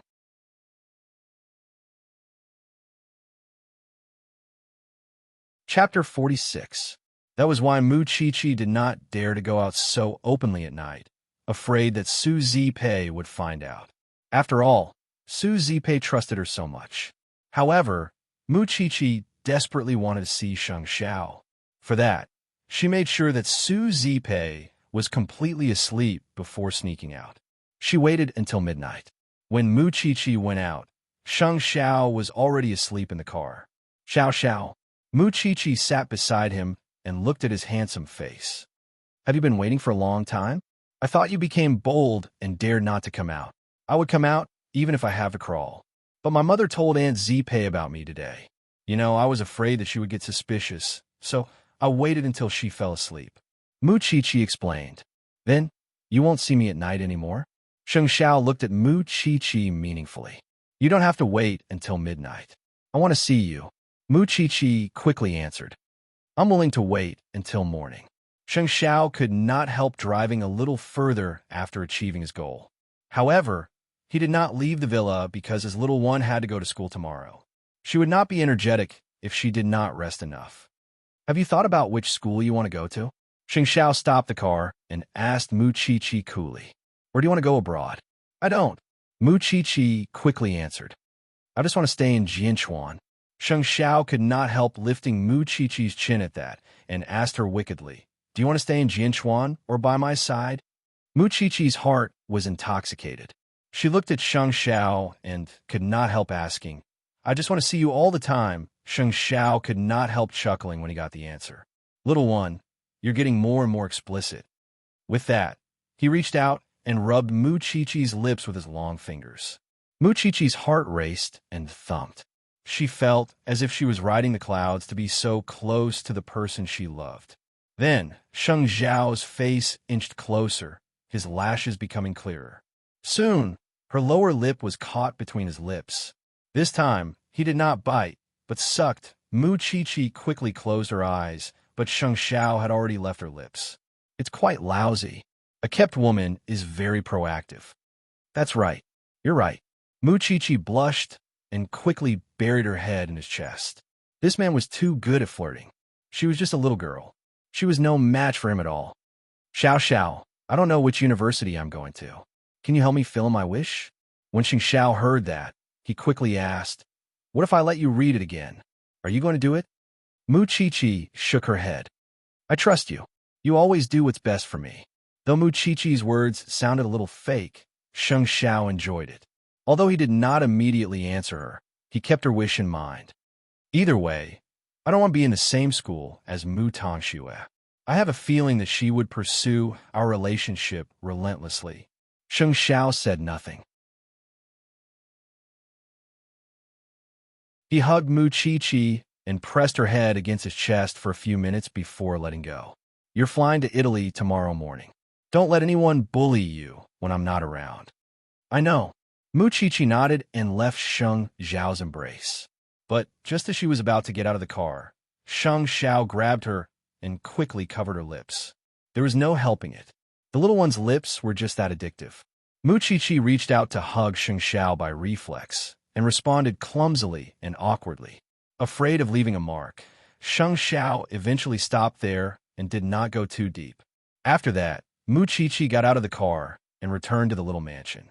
Remembering Sheng Zhao's 2 kisses tonight, Mu Qiqi felt that she was about to faint from bliss. Of course, the more blissful she was, the more afraid she was. If the day came when everyone knew about their relationship, wouldn't she have to separate from Xiao Xiao when that time came? There was no helping it. Her natural melancholy left Mu Qiqi both blissful and fearful. Meanwhile, Sheng Xiao should have been resting after returning to the Sheng family. But instead, he had Jingyun search for the best faculty in every university in Jianchuan, because he did not want to disappoint his little one. Seeing that he was so serious, Jingyun said, "Young master, you really seem to have fallen for it." Sheng Xiao was sitting on the sofa, flipping through the university information. He knew Mu Qiqi's ability, which was why getting into his alma mater would not be a problem. Moreover, his alma mater science faculty was one of the top in the country. No one would have imagined that the great crown prince of Huangyao, young Master Sheng, whose very name would strike fear in the hearts of others, and 8th brother of the Sheng family, would become a demon, was choosing the ideal university for a high school girl who was about to apply to. That was why Jingyun felt that Sheng Xiao was completely caught up in it. Sheng Xiao did a series of analysis and picked out the faculty that Mu Qiqi was confident in. After putting down his pen, he looked at Jingyun and said, "Yes, I'm falling for it. Do you have a problem with that?" "Young master, you know very well that's impossible. It would only hurt Miss Mu Qiqi. What are you afraid of if she's not afraid?"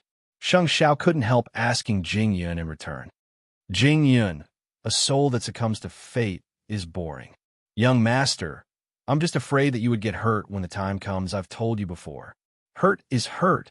Kneel is kneel. I'm not afraid. So what are you afraid of? No matter what you say, I can't stop worrying about my little one now. I can't let go of her, and it's up to you whether you want to support her or keep stabbing her in the back.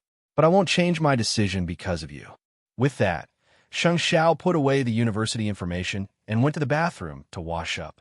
Jingyun was upset.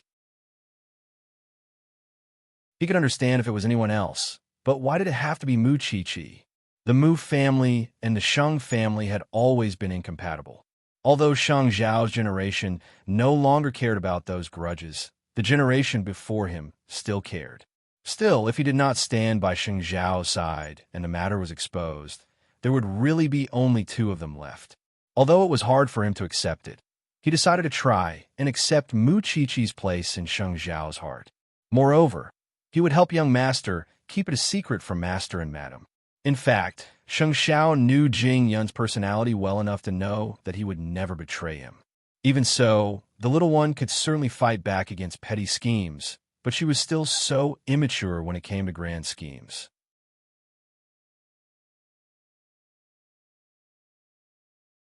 Chapter 47. Of course, it was a difficult night for Mu Tongxue. After all, she had never been scolded like that by Papa Mu. At that thought, Mu Tongxue could not hold back her cunning thoughts and asked Mama Mu tentatively, "Mommy, I'm sorry I couldn't tell you honestly about school. You must be upset, right?" "To tell the truth, dear, I was stunned when your sister told me. I couldn't believe it was you. My sister always bullied me at school. I had no other choice but to do this." Mu Tongxue's eyes reddened. "You know that I wouldn't do anything out of line. I just wanted to teach her a lesson so that she wouldn't bully me all the time. I didn't expect it to backfire. I feel bad for embarrassing the Mu family too. That's why I don't blame you, Daddy." Mu Tongxue was right. Mama Mu only knew about it because Mu Qiqi told on her behind her back. Otherwise, Mama Mu wouldn't have noticed that she had been caught posting the diary after she jumped off a building. "Dear, please give it to Mu Qiqi when we get back to school. She doesn't listen to anyone now. I'm afraid she would hurt you even more. You're our only treasure now, and I don't want you to be hurt in any way."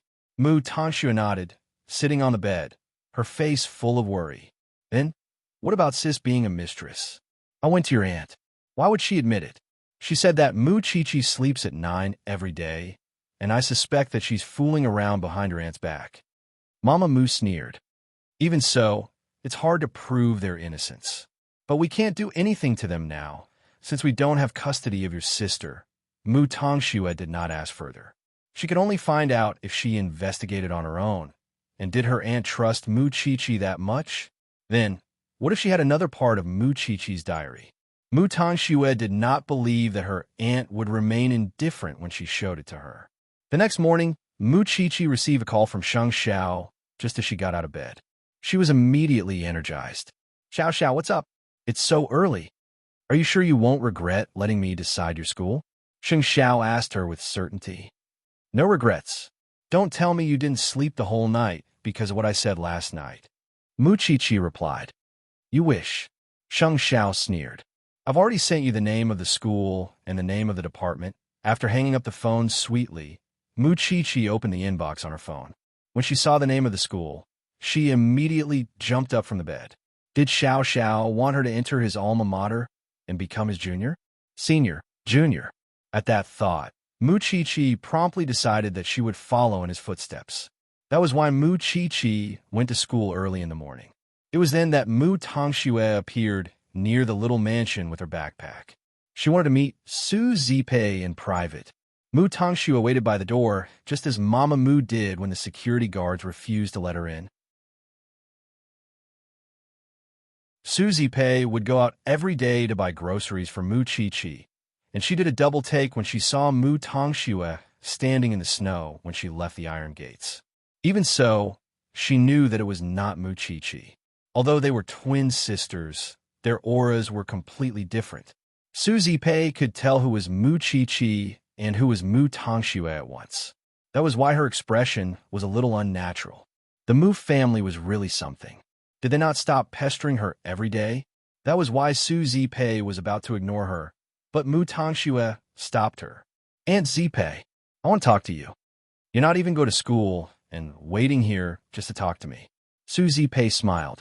What are you trying to sow discord in front of me, Tangxue? Doesn't Aunt Zipei know that sister is meeting a man? Mu Tangxue asked Su Zipei. I told you that Mu Tangxue doesn't have time to meet strange men. How long are you going to slander her? Well, what if I have proof?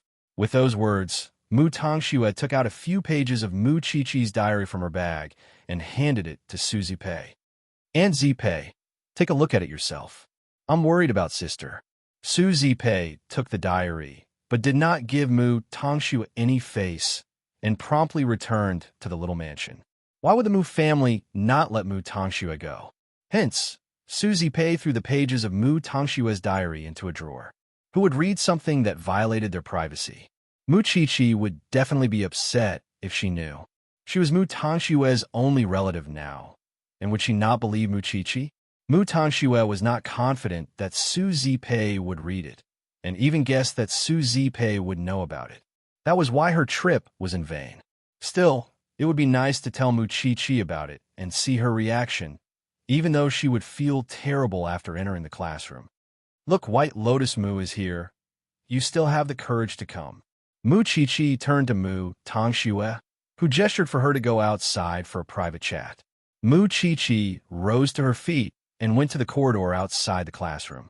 Soon, Mu Tangxue came out as well and said, I gave the rest of your diary to Aunt Zipei this morning while you were in school. That's why she's probably admiring what you wrote about holding a man's hand at home. Although Mu Chi-Chi was a little flustered at those words, she maintained her composure. Mu Tangxue, do you know why you're called White Lotus Mu now? Because you only know how to hide in a dark corner and do shameful things while insisting that you're innocent. That's not important. I just want to know who your sugar daddy is. Others might not believe it, but you and I both know that he exists. Mu Tangxue told Mu Chi-Chi.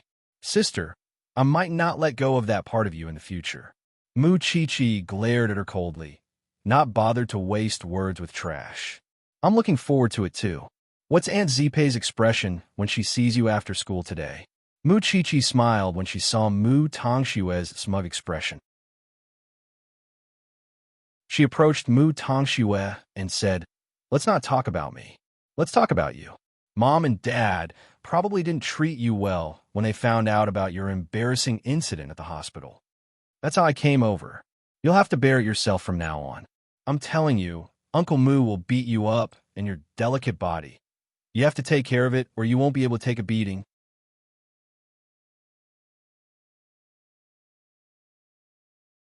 Chapter 48. Right now, Mu Tangxue was having a hard time getting anything out of Mu Qiqi. Even if she had lost in reality, Mu Qiqi would not just stand by and watch as Mu Tangxue made a fool of herself. At worst, both sides would suffer. Her classmates were very disdainful of Mu Tangxue's return, since anyone would hate a snitch. Qiqi, let me tell you a secret. Many people in school have come up with ways to punish Mu Tangxue. It's going to be interesting when the time comes. Qian Qian told Mu Qiqi in private. White Lotus Mu, prepare to die. At that moment, Mu Qiqi could not enjoy the joy of victory. She was worried that her aunt might have read her diary. Mu Tangxue knew that she was about to be pranked since she was used to seeing others pranking Mu Qiqi. That was why she simply stayed behind her desk all day. When the bell rang, Mu Qiqi quickly got into Old Lin's car. But on the way there, she texted Sheng Xiao, who was overseas. Xiao Xiao, Mu Tangxue, I've shown my diary to Aunt Zipei. I'm afraid she would know what's on my mind. There was no response from Sheng Xiao. Having no one to talk to, Mu Qiqi could only keep texting him. Aunt Zipei must find it hard to accept. Still, Sheng Xiao did not answer, because he was in a video conference. Holding her phone, Mu Qiqi mustered her courage and went up to Su Zipei timidly when she saw her at the gates of the little mansion. You're back? Let's eat. Su Zipei quickly gestured for her to put down her bag. Mu Qiqi could not tell what Su Zipei was thinking. Aunt Zipei, what is it? Su Zipei asked. Mu Qiqi shook her head. She did not have the courage to ask, and since Su Zipei did not react strangely to her, she quickly became a coward. It's nothing. After eating, Mu Qiqi went upstairs and sneaked into Su Zipei's room while she was tidying up in the kitchen to see if the diary Mu Tangxue mentioned was inside. In the end, she found a few pages stuck together in Su Zipei's bedside drawer, but she could not take them away. When she returned to her room, Mu Qiqi immediately wrote a few new pages. She tore them into pieces and stuck them together with cellophane tape. Then, when Su Zipei was taking a shower, she secretly replaced the diary in her drawer. She was not sure if Su Zipei had read it, but she would only feel at ease if she had it in her hands. She carefully protected her relationship with Sheng Xiao, because she knew that liking Sheng Xiao was treason to Su Zipei. Perhaps she would only have the courage to tell Su Zipei that she liked Xiao Xiao after she entered the university. But now she still felt guilty. How could she fall in love with her savior? Wasn't he biting the hand that fed him? There was no reply from Sheng Xiao, and Mu Qiqi's emotions were very complicated. Still, just as Mu Qiqi was about to fall asleep in bed, Sheng Xiao finally replied. If you're so scared, why did you continue? Holding her phone, Mu Qiqi felt upset when she read those words. I'm scared, but I want to continue. It's fine even if my head bleeds. Then it was a long wait. Mu Qiqi fell asleep, and it was only when she saw Sheng Xiao's reply the next morning. Sleeping so late? Are you trying to get last place in the whole school? The man was talking about it again. Mu Qiqi giggled foolishly on her bed and got up to go downstairs to meet Su Zipei. Good morning, Aunt Zipei. Hurry up and have breakfast. I received a notice from your school to attend a parent-teacher conference next Monday. Su Zipei told Mu Qiqi, her expression unnatural. Qiqi, Aunt Zipei thinks that I shouldn't go. I would only embarrass you if I went, and I know that Eton students are rich and powerful. Aunt Zipei, won't I be even more embarrassed if you put it that way? It's fine, you can go, or I'll be a student without a parent. Wouldn't that be terrible? Mu Qiqi stuck out her tongue at Su Zipei. Aunt Zipei is just like my own mother in my heart. There's no difference in status, and we can't compare. Su Zipei patted Mu Qiqi's head and nodded. All right, I'll be going. Mu Qiqi nodded. She heard everyone talking about the parent-teacher conference when she entered school. The semester was about to end, which was why it was customary for parents to be concerned about their children's grades. In fact, it was a competition in disguise. Which family in Eton did not have mountains of gold and silver? And Mu Qiqi was special. Hence, Qian Qian propped her head on her hand and asked Mu Qiqi, "Who's coming from your family?" "I only have my aunt." "What do you think?" Mu Qiqi retorted. "What about her?" Qian gestured at Mu Tongxue with her chin. She's none of my business.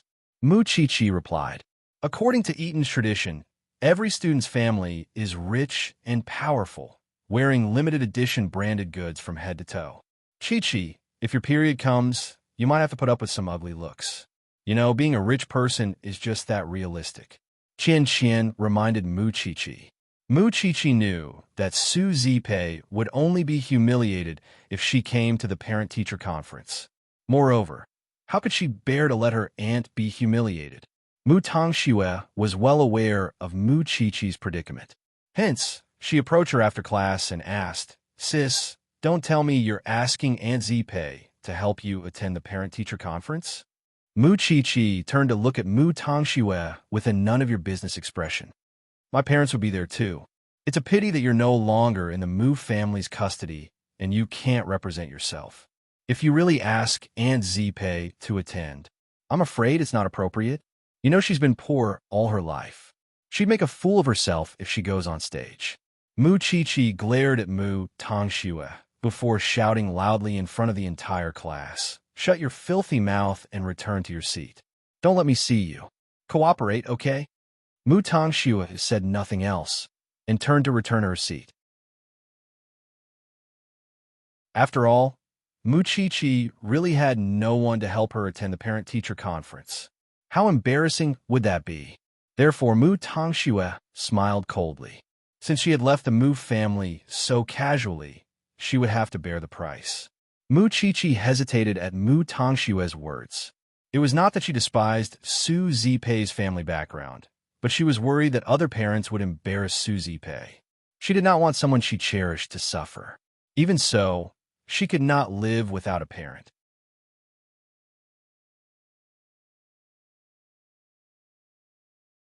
Chapter 49. Let your aunt go, and she has to go. But Mu Qiqi was very worried that Su Zipei would be mocked by others, especially Mama Mu. She did not want her aunt to suffer such humiliation. Leave the rest to Jingyun. Would Jingyun spare her aunt a few days' worth of mockery? Mu Qiqi knew very well that the elegance and composure of nobles emanated from their very bones, while Su Zipei's aura was very simple. Even if she did not know how it would turn out, she could not do without her parents. Qian seemed to have noticed her friend's distress, and so told her, What's wrong with letting your aunt attend? What's the point of being richer now? If you're afraid of being bullied by White Lotus Mu, I can tell my parents to take care of your aunt. Mu Qiqi could not help smiling at that. It's good enough that you're so considerate. I'll think of something myself. In fact, Qian was right. At most, if someone bullied her aunt, she would fight them to the death. In the evening, Mu Qiqi returned home after class to find that the stylist arranged by Jingyun had arrived at the little mansion and was now changing Su Zipei's appearance. You're back, Qiqi. Su Zipei was sitting on the sofa, letting the stylist trim her hair. Aunt, what are you doing? Young Master Sheng told me not to embarrass you at the parent-teacher conference. So, he arranged for these designers to help Aunt Zipei. They will also teach Aunt Zipei a lot about fashion, so you don't have to worry when the time comes. Su Zipei smiled at her. Young Master Sheng has been very kind to us. That's why she's so obsessed with that man, Mu Qiqi thought. You guys continue. I'm going upstairs to do my homework.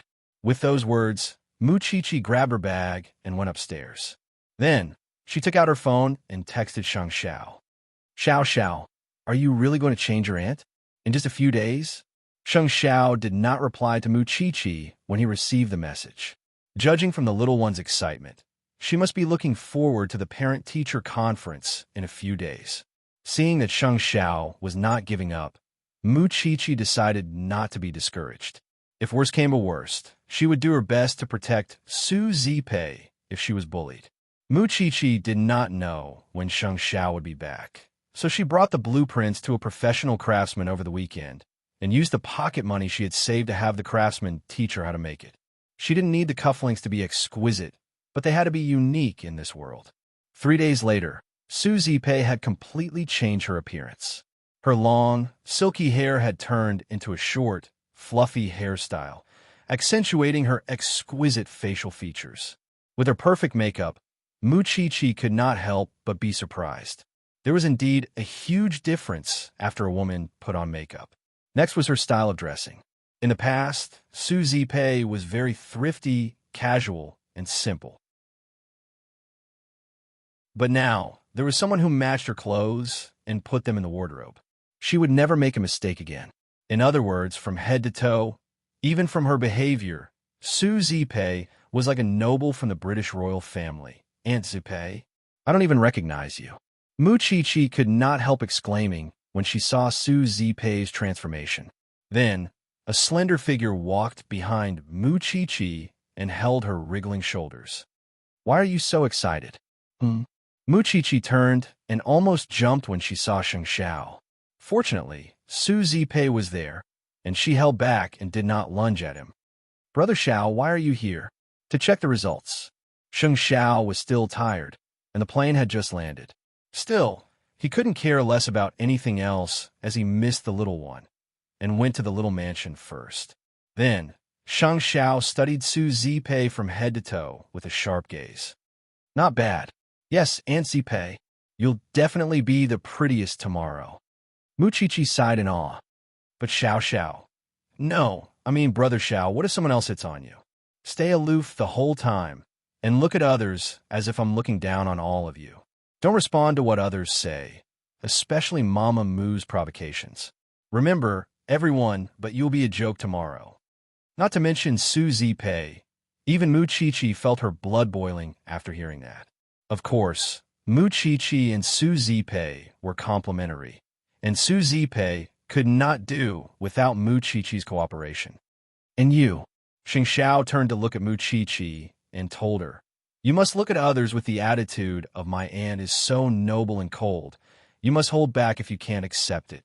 You must remain calm even in the face of Mu Tongshue's provocation and radiate calmness from your bones. Mu Chi-Chi nodded at that. I understand. Brother Xiao, if that's the case, I'll watch your performance tomorrow. I'm going back to the Sheng family. In just a few short minutes, Sheng Xiao was about to leave when Mu Chi-Chi stopped him. Do you want to eat before you leave? There's something else, Sheng Xiao said, and mouthed to Mu Chi-Chi, see you tonight. Mu Chi-Chi nodded and did not stop him. I'll see you out. Save your strength for the parent-teacher conference tomorrow. With those venomous words, Sheng Xiao turned and left. Mu Chi-Chi wanted to see Sheng Xiao at all times, but he was really too busy. Young Master Sheng is such a good person. It must be hard on him to take care of us alone when he's so busy. I only hope that he could find a beautiful young lady and live happily ever after. Mu Chi-Chi couldn't help asking Suzy Pei at that. Aunt Zipei, what kind of girl do you think Brother Xiao is suitable for? Suzy Pei thought about it and shook her head. I really can't think of anyone who would be good enough for young Master Sheng. Mu Chi-Chi was both happy and sad at that. After all, she was too ordinary, while Sheng Xiao was too dazzling. She was not even sure if Sheng Xiao liked her, or if he was just teasing her on a whim. On his way home after leaving the small mansion, Sheng Xiao ran into Jing Yun, who was waiting for him. Young master, the banquet is about to start, and there are many young ladies here tonight. It seems that the chairman is looking for a partner for you young masters and ladies. I don't care. You know my taste. Sheng Xiao told Jing Yun. I'm leaving halfway through the banquet. Help me think of something. Understood, young master.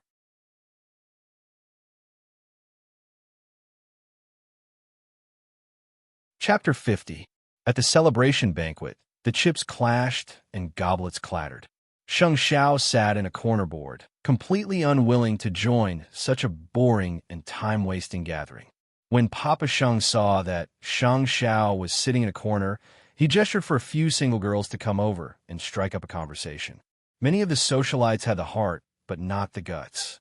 One of them, a voluptuous young lady from the Jiang family, walked up to Sheng Xiao ostentatiously, intent on challenging the legend of aristocratic circles. Young Master Sheng, do you mind if I sit beside you? Sheng Xiao opened his eyes and glanced at her. There was a teasing smile at the corner of his mouth. Compared to a hill, I prefer a flat plain. I wonder if Miss Jiang has heard of the phrase, big breasts without brains? Miss Jiang did a double take a flame abruptly burning in her eyes. Young master, Sheng doesn't seem to care about women. You're wrong. There's still someone who catches my eye. Who is it? Sheng Xiao smiled and stood up from his sofa. He said to her, I'm going to do something exciting with her now. Are you coming with me? Miss Zhang's expression was complicated and distressed. There was no one like Sheng Xiao who was unrestrained and unafraid of offending anyone. But it was precisely because of his terrible character that he attracted a lot of attention. In the end, Sheng Xiao went to Jing Yun's side, because he knew that Jing Yun had informed Papa Mu that Sheng Xiao must leave at once. Nonetheless, when they left the hotel, Sheng Xiao told Jing Yun, get out of the car. Young master, even if you're going to see Miss Mu Chi-Chi, you still have to take care of things, or I'll be troubled. Jing Yun's excuse for having Sheng Xiao come out was that there was an emergency that Sheng Xiao had to deal with immediately. Sheng Xiao said nothing, and simply waved at Jing Yun, gesturing for him to go home by himself. After that, Sheng Xiao drove to the small mansion and sent his little one a text message when he got downstairs. Moments later, Mu Chi-Chi jogged into the car, the fragrance of her body still lingering in Sheng Xiao's nostrils.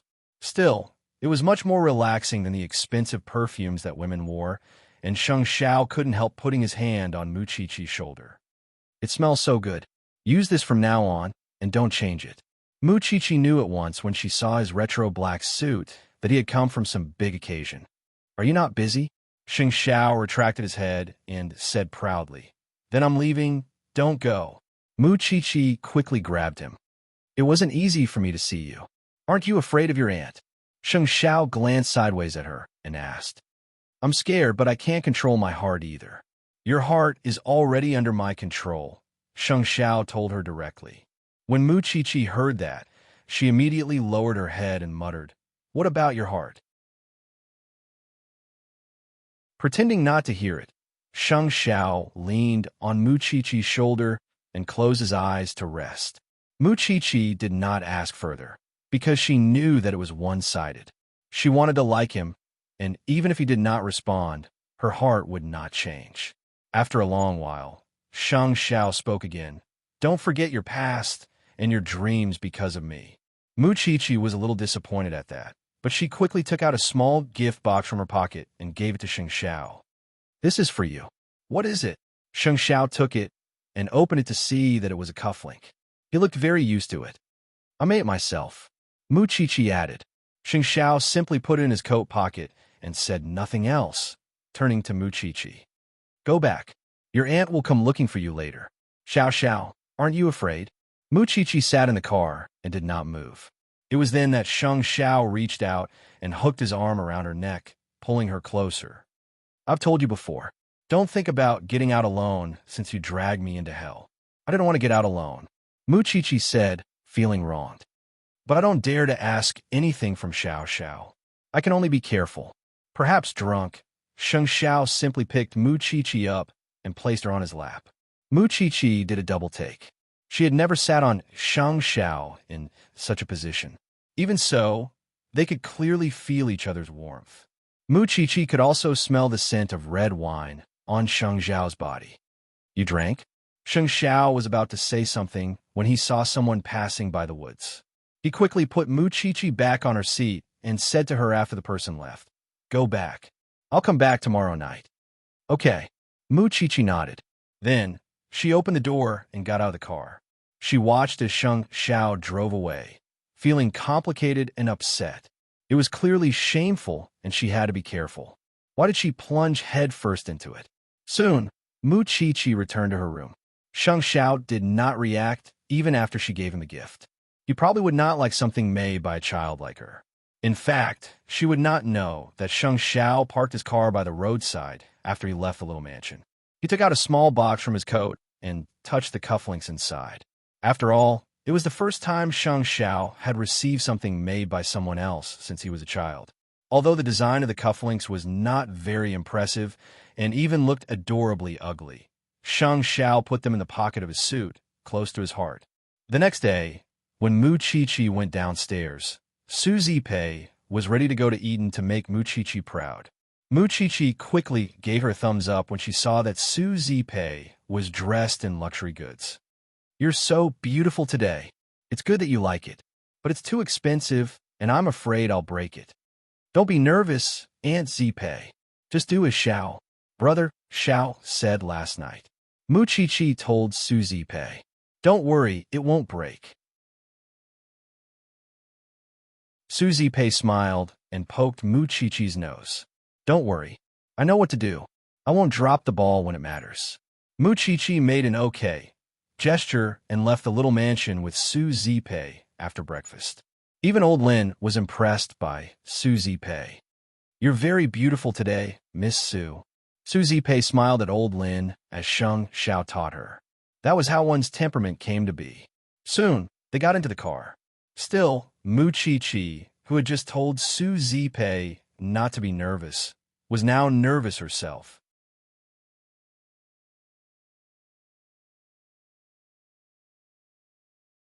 Chapter 51. When they arrived at Eden's gates, Su Zipei and Mu Chi got out of their respective cars and walked side by side towards the gates. The designer had trained Su Zipei on how to walk properly, and though it was only for a short time, Su Zipei remembered the essentials. In short, she had to walk with her head held high, and posture was very important.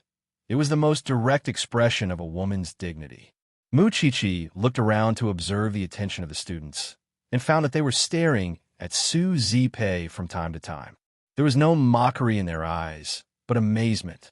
Even the principal, who was passing by, noticed Su Zipei and Mu Chi's footsteps when he saw them walking past him. "Are you all right?" Su Zipei quickly asked Mu Chi when there was no one around. Mu Chi smiled and gave her a thumbs up. Su Zipei held Mu Chi's shoulder, and they arrived at the gates of the classroom.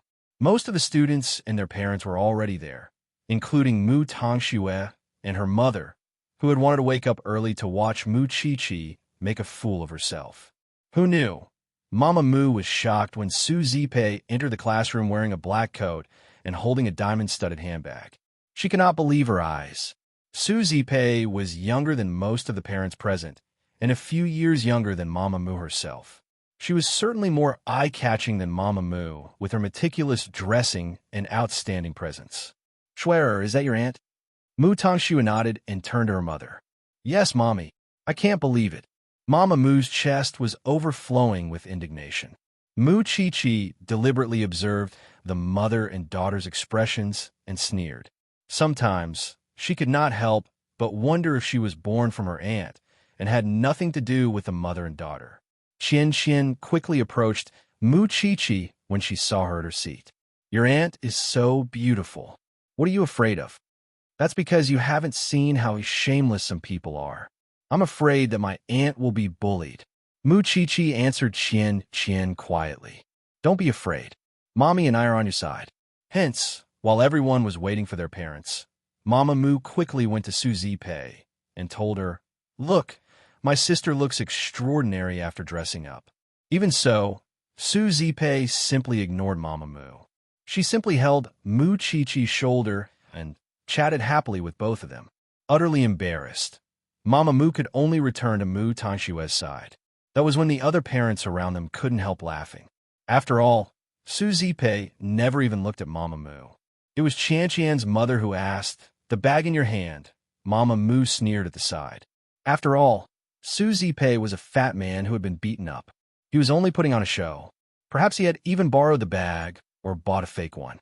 How would he know the origin of such an expensive bag? Even a noblewoman like her who had been married to a rich family for many years would not be able to recognize those famous brands. However, Mama Mu did not expect that. Su Zipei smiled at him and then said, "That's right. The Queen of England once mentioned something similar. There are only two in the world. One is in the Queen's house, and the other is in my hands." "Oh my God, it's beautiful." Su Zipei lifted the bag and told Qian's mother, "Do you want to take a look? Is it really convenient?" Qian's mother was flattered. "Of course," Su Zipei said as she handed her purse to him. Qian carefully took it and flipped through it. Then, Mama Mu said, "Why not? It's all fake." "Fake? To tell the truth, my sister wouldn't be able to afford such a bag with her status."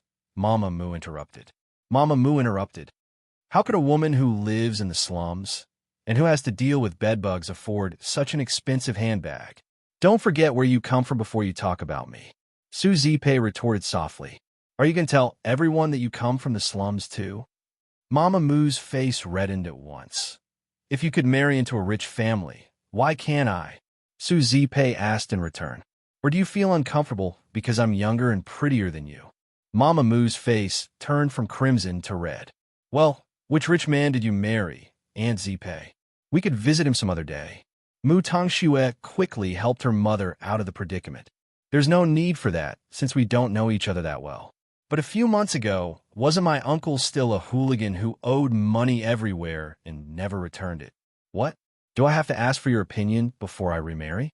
Su Zipei asked in return. I thought that the Mu family wouldn't be so arrogant after not seeing each other for so long. I didn't expect that you're still pushing me so hard. Is that how your family has been taught? The other parents watched as the two exchanged blows as if they were watching a show. Of course, the others could tell that Mama Moo had been causing trouble for Su Zipei. She was simply mocking Qianqian's background. Qianqian's mother, however, had the same temperament as Qianqian and could not bear to see someone she liked being bullied. She quickly said, Since Madame Moo says that this is a fake bag, please tell me if you recognize it. Mama Moo was left speechless at that. Although Mama Moo had married into a rich family for many years, Papa Moo had always been strict with her. She was only responsible for taking care of her husband and children at home, and had no time to study such things. What she recognized were merely the branded ones she often used. It seems that you don't know, Madame Moo. But how do you know that it's a fake bag? Zipei knows that I'm usually too concerned about my children to pay attention to such things. Then why would you mock someone else for a fake bag? Qianqian's mother challenged Mama Moo. Mama Moo stuttered, unable to answer. That was when Su Zipei smiled and stopped arguing with Mama Moo. In that very moment, Mama Moo wanted to dig a hole and hide in it, because it was too embarrassing. Mu Tongxue felt as if she had lost all face.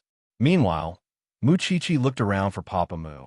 Mu Tongxue had said that her parents would be there. But where was Papa Moo?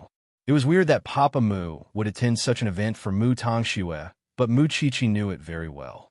As for Mu Tongxue, she should have understood what it meant to be oppressed by force, right? Today's event was one such example. Mu Qiqi loved her aunt too much. Because of that, Su Zipei was completely calm in such an occasion, and her aura did not lose out to the others. It did not matter if she lost face or not, but she loved seeing her aunt dazzling like that. Xiao Xiao was really amazing. He could actually turn something rotten into something magical.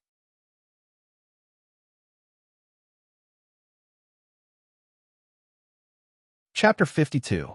Soon, the teacher entered the classroom. After exchanging greetings with the parents, other than communicating with them on how to guide their children in choosing a major and how to ease their children's nervousness, he also said something very important, and that was the guaranteed admission. The teacher's gaze was clearly on Mu Qiqi when she mentioned the words guaranteed admission. Her current results, as well as the important mathematics competition awards that she had won, were enough for her to qualify as a guaranteed student. Qiqi, it seems that the teacher has decided to recommend you, Qian whispered into her ear. I can't tell. Mu Qiqi replied. Can't you tell? With your results, it's only a matter of time before you're guaranteed a spot. No matter what, it won't be your mediocre sister's turn. When Qian said this, she deliberately raised her voice so that the mother and daughter could hear her. Mu Tongxue turned to look at Qian. There was an indescribable emotion in her eyes, but Qian stuck her tongue out at her. I'm going to piss you off if you can't get the guaranteed admission. That was the other reason Su Zipei could hold her head high in Eden. Mu Qiqi's excellent results were obvious to all. She had been suppressed before, but now, she was shining like a shining gold in Eden. On the other hand, Mu Tongxue, who had so many advantages before, could only produce mediocre results in Eden. That left Mama Moo unable to lift her head. On the other hand, Mu Tongxue was definitely inferior to Mu Qiqi in every aspect. Mommy, I'm sorry. Mu Tangxue apologized to Mama Mu insincerely. It's my fault. I've embarrassed you. We'll talk about that later. Mama Mu had suffered enough today. Su Zipei alone had already upset her, and now there was Mu Chi-Chi as well. It was clearly the same upbringing, but when Mu Chi-Chi was in the Mu family, she could be said to have done all sorts of evil deeds. But after leaving the Mu family, she actually became so outstanding. Wasn't this a harsh slap to her face? Yes, Mommy. Mu Tangxue knew that she was at a disadvantage today, so she did not want to say anything else. Soon, the whole class was discussing about the guaranteed admission and how beautiful Mu Chi-Chi's aunt was, completely disregarding the Mu family's mother and daughter. Mama Mu could not stand such contempt and could only find an excuse to leave the parent-teacher conference before it was over. Qian snorted when she saw Mu Tangxue sprawled on the desk, all alone. White Lotus Mu deserves it. At that, Mu Tangxue resented her mother for abandoning her in such an occasion. Mu Chi-Chi didn't say anything. She just held Su Zipei's right hand tightly. The relationship between them was self-evident. They were even closer than mother and daughter. After the parent-teacher conference, Mu Chi-Chi and Su Zipei were invited to the school office because he wanted to discuss the recommendation with Mu Chi-Chi. Chi-Chi, based on your current results, you will definitely be able to get into Ting University. However, you might not be able to choose your faculty. Are you willing to go? Ting University. Mu Chi-Chi was stunned when she heard the name of the school. Although Su Zipei's eyes were full of anticipation, Mu Chi-Chi still shook her head. Teacher, I want to take the exam myself. I want to choose my own faculty. The teacher was puzzled. Are you sure?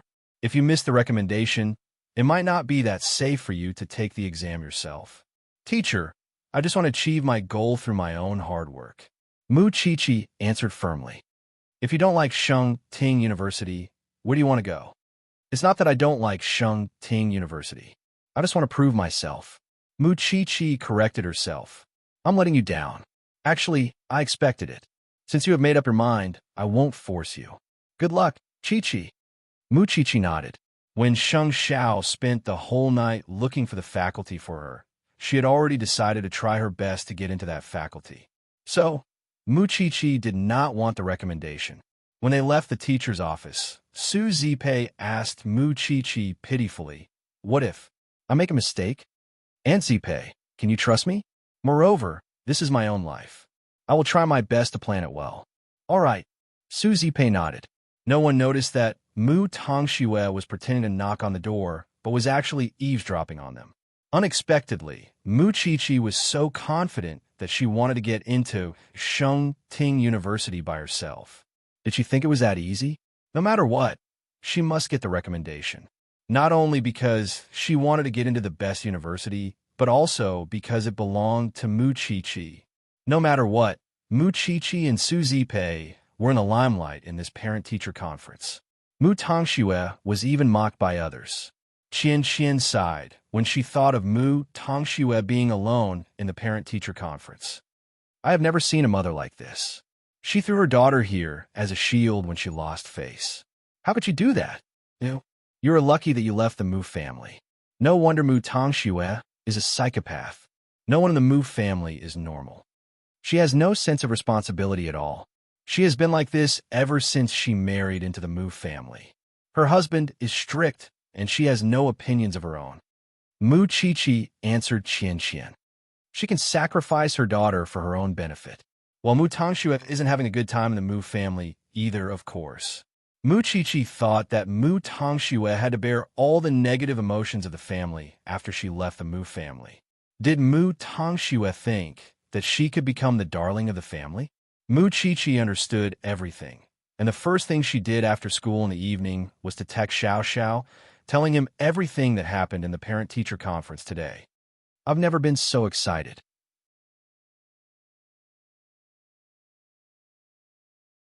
I feel like I'm floating when I see you shining so brightly. Aunt Zipei, knowing the little one's pride, Sheng Xiao smiled devilishly. Remember to repay me. I'll repay you then. Then, Mu Qiqi told Sheng Xiao about her rejection of the recommendation. I think I'm a little silly, but I still want to rely on myself. You have the ability. Sheng Xiao replied simply. Xiao Xiao, I want to see you now. I feel happier than I have ever been. Mu Qiqi typed as she got out of the car. It was only then that she noticed that Sheng Xiao's car was parked outside the little mansion.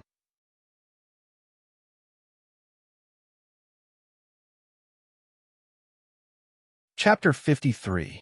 Xiao. Brother Xiao. At the moment, Sheng Xiao was sitting in the living room, flipping through the television as he pleased. Wash your hands. It's almost time for dinner. Susie Pei came out of the kitchen and told Mu Qiqi, who had lunged at her, before turning to enter the kitchen. Mu Qiqi walked up to Sheng Xiao, seizing the opportunity to hold his right hand. But she let go a second later, afraid that Susie Pei would notice. I'm going to change. Sheng Xiao gestured for her to hurry with his chin, his eyes unconsciously showing a hint of indulgence. Soon, Mu Qiqi changed and went downstairs. Susie Pei had already prepared the cutlery, and Sheng Xiao sat down at the dining table. Thank you so much, young Master Sheng. If it wasn't for you, our Mu Qiqi would have been bullied. Susie Pei thanked Sheng Xiao even as she took a seat. Look at you. You spend money and work hard. We really don't know how to repay you. It's fine. Mu Qiqi can pay me back in the future. Sheng Xiao replied nonchalantly. On the surface, it sounded as if he was waiting for Mu Qiqi to grow up and work.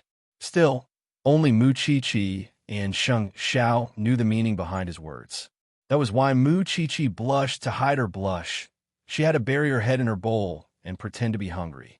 This child eats slowly. Sheng Xiao tilted his head and looked at Mu Qiqi. He smiled and continued eating. After a while, Mu Qiqi finished eating and quickly said to the two of them, I'm done eating. I'll go upstairs to study. Young Master Sheng, please don't forgive her. You've spoiled her rotten. It's good that she's spoiled. Sheng Xiao said with a hidden meaning. I've told you before that I hope she can do whatever she wants in Jianchuan. That's not right. You're going to get married and have children, and you can't stay by her side forever. You've done enough for us, young Master Sheng. I have nothing else to ask for, and I'm willing to work like a horse for you in the next life. Sheng Xiao did not reply. In fact, the answer in his mind was that he did not want to work like a horse in the next life. That was too far away. All he wanted was Mu Qiqi and nothing else. Soon, Sheng Xiao finished his meal and left. Because it was still early, he went back to Huangyao to settle his own business first. At around 9 o'clock, he returned to the small villa. Mu Qiqi quietly left the house after receiving Sheng Xiao's message. After Mu Qiqi got into his car, Sheng Xiao drove her away from the small mansion.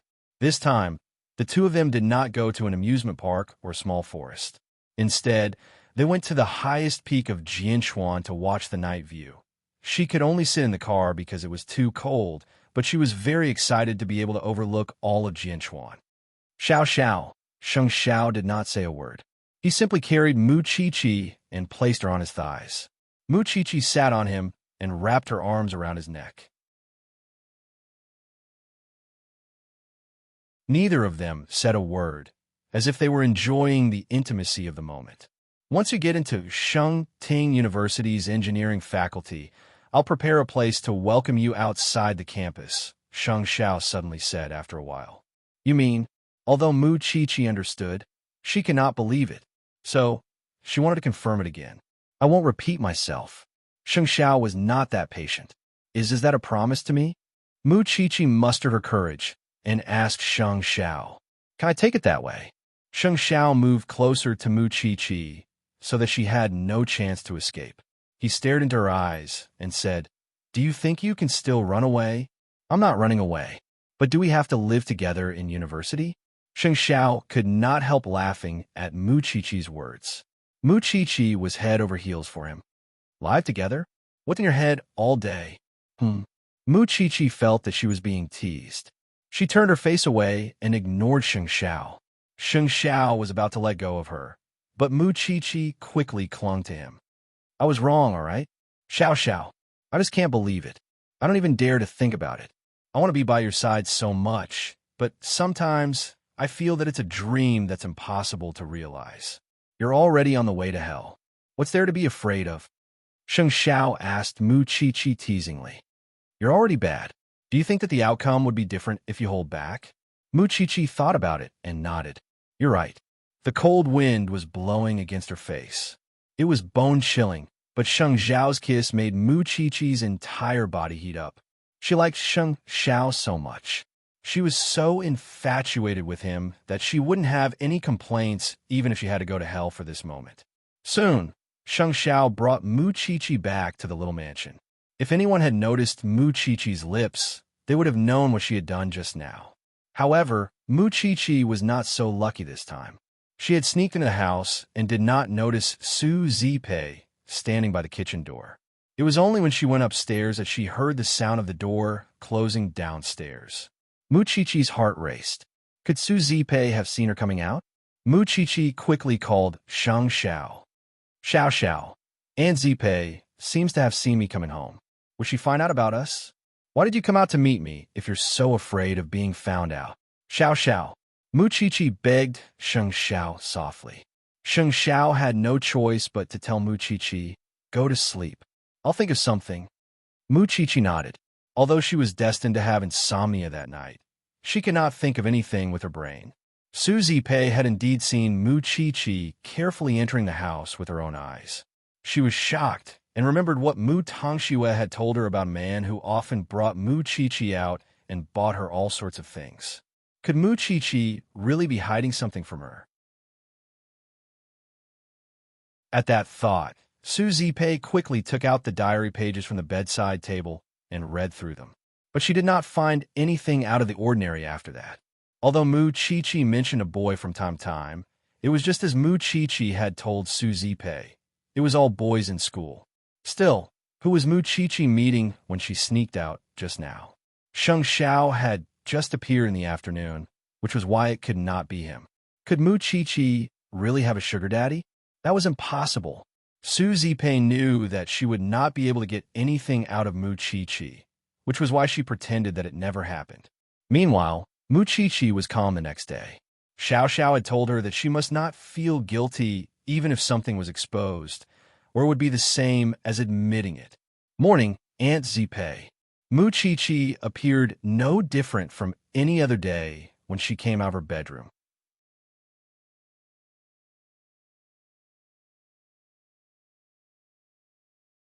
Chapter 54.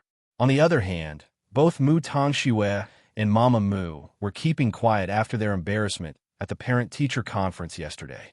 None of them had the courage to tell Papa Mu, since Mu Tongxue's results were not presentable, and Mama Mu was humiliated at the conference. When Papa Mu asked, Mu Tongxue told him about the recommendation. After all, the teacher did not announce who the student was, and she overheard Mu Chi-Chi refusing the recommendation when she was outside the teacher's office. That was why Mu Tongxue hinted that Papa Mu could help her fight for the spot. Even if her grades were not the best, she had won many awards. If the teacher was not biased, it would not be too difficult for her to get the recommendation. Of course, Papa Mu had to communicate with the school first.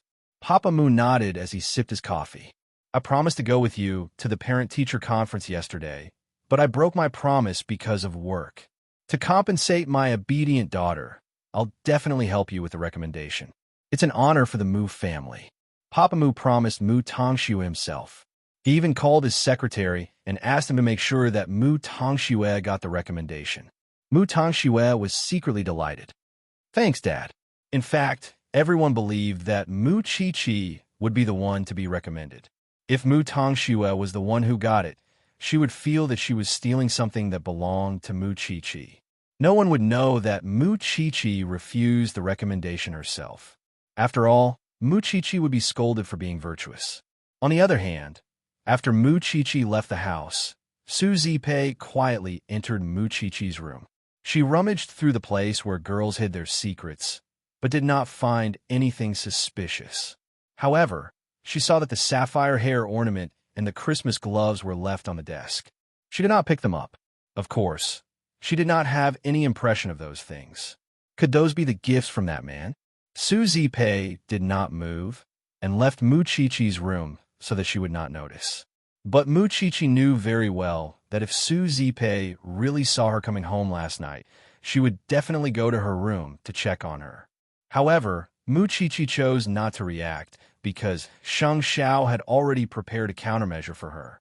However, she might not be able to sneak out at night to meet Xiao Xiao for the next few days. In the school, the topic of guaranteed entry was still being discussed. There were many people who were eager for those places, but Mu Chi-Chi had already rejected them herself. Papa Mu's secretary had visited Eton 3 times, hoping that the school would fairly evaluate Mu Tongshue's recommendation. Although the teacher did not like Mu Tongxue, she still checked her personal information impartially. Indeed, she was recommended by Sheng Ting University. The Mu family only hoped that Eton would not be biased against Mu Tongxue because of Mu Chi-Chi, since the academy had stopped her from entering Eton before. Papa Mu's secretary used that as an excuse to ask the school to reconsider. In the end, the school relented. Either way, the recommendation still depended on the National Education Department's review, which was why recommending Mu Tongxue now was not a big deal. The teacher recommended Mu Tongxue reluctantly, but at the same time, she had greater hopes for Mu Chi-Chi. She hoped that Mu Chi-Chi would do well.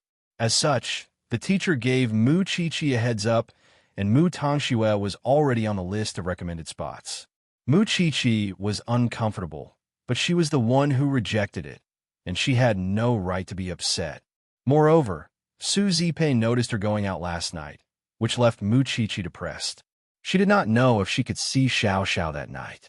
In the evening, Mu Chi-Chi returned home from school, but did not see Old Lin's car when she stepped out of the school gates. Mu Chi-Chi was about to call Old Lin when she saw Sheng Xiao's call. Same place. Waiting for you. Sheng Xiao was referring to the same place where he had camped Mu Tongxue. Mu Chi-Chi promptly ran there and got into Sheng Xiao's car when no one was looking. Xiao Xiao, where's Uncle Lin? I've talked to your aunt. I'm taking you out for dinner tonight. Sheng Xiao told Mu Chi-Chi. Mu Chi-Chi was delighted to see Sheng Xiao. She thought she would not be able to sneak out at night to meet Xiao Xiao anymore. Moreover, when Sheng Xiao mentioned that he was taking Mu Chi-Chi out at the small mansion, Su Zipei had specifically asked him if he knew about Mu Chi-Chi's sapphire hair accessory. Sheng Xiao explained, "It's the one she wore to the birthday party on her 18th birthday." Su Zipei thought about it and realized that it was true. "Then I've misunderstood," Su Zipei murmured. "Young Master Sheng, did you notice that Mu Chi-Chi was in contact with someone other than you?" "No." With that, Sheng Xiao drove away from the small mansion and headed towards Eton, and Su Zipei did notice it. Even so, Su Zipei did not suspect that it was Sheng Xiao. In fact, she hoped that Sheng Xiao would bring Mu Chi-Chi around more often, because that would prevent her from meeting random people. "Where are we going for dinner?" Mu Chi-Chi appeared excited. "Did you know? I thought I wouldn't be able to meet you tonight." Sheng Xiao brought Mu Chi-Chi to their usual spot, the revolving restaurant in the amusement park. In the VIP room, Mu Chi-Chi promptly sat beside Sheng Xiao. "Xiao Xiao, give me a hug." Sheng Xiao reached out and placed her on his thighs. Mu Chi-Chi promptly wrapped her arms around his neck and refused to let go. "I've worked hard all day just to hug you and absorb your energy." Sheng Xiao ignored her and continued to put food in his mouth. Mu Chi-Chi quickly said at that, "Don't eat. Wait for me." Sheng Xiao did not say a word. Instead, he simply cupped Mu Chi-Chi's head and sent the food into her mouth with a kiss. Mu Chi-Chi's face was burning, but she was enjoying the sweetness and ambiguity between her and Sheng Xiao at the same time. She was simply addicted. Then, Sheng Xiao leaned Mu Chi-Chi back on the table and kissed her until they couldn't breathe. Stroking Mu Chi-Chi's swollen lips, Sheng Xiao said longingly, "I wouldn't have let you go so easily if you hadn't gone to university." Mu Chi-Chi understood what he meant and said, "I can do it now." You're tuning in to the Romance Rendezvous YouTube channel. We're so grateful for your support, and don't forget to subscribe to join us on this incredible journey through captivating stories. Your generosity through donations truly makes a world of difference, as it's the primary source of revenue that allows me to expand and enhance this channel for you. Thank you from the bottom of my heart for being a part of this adventure.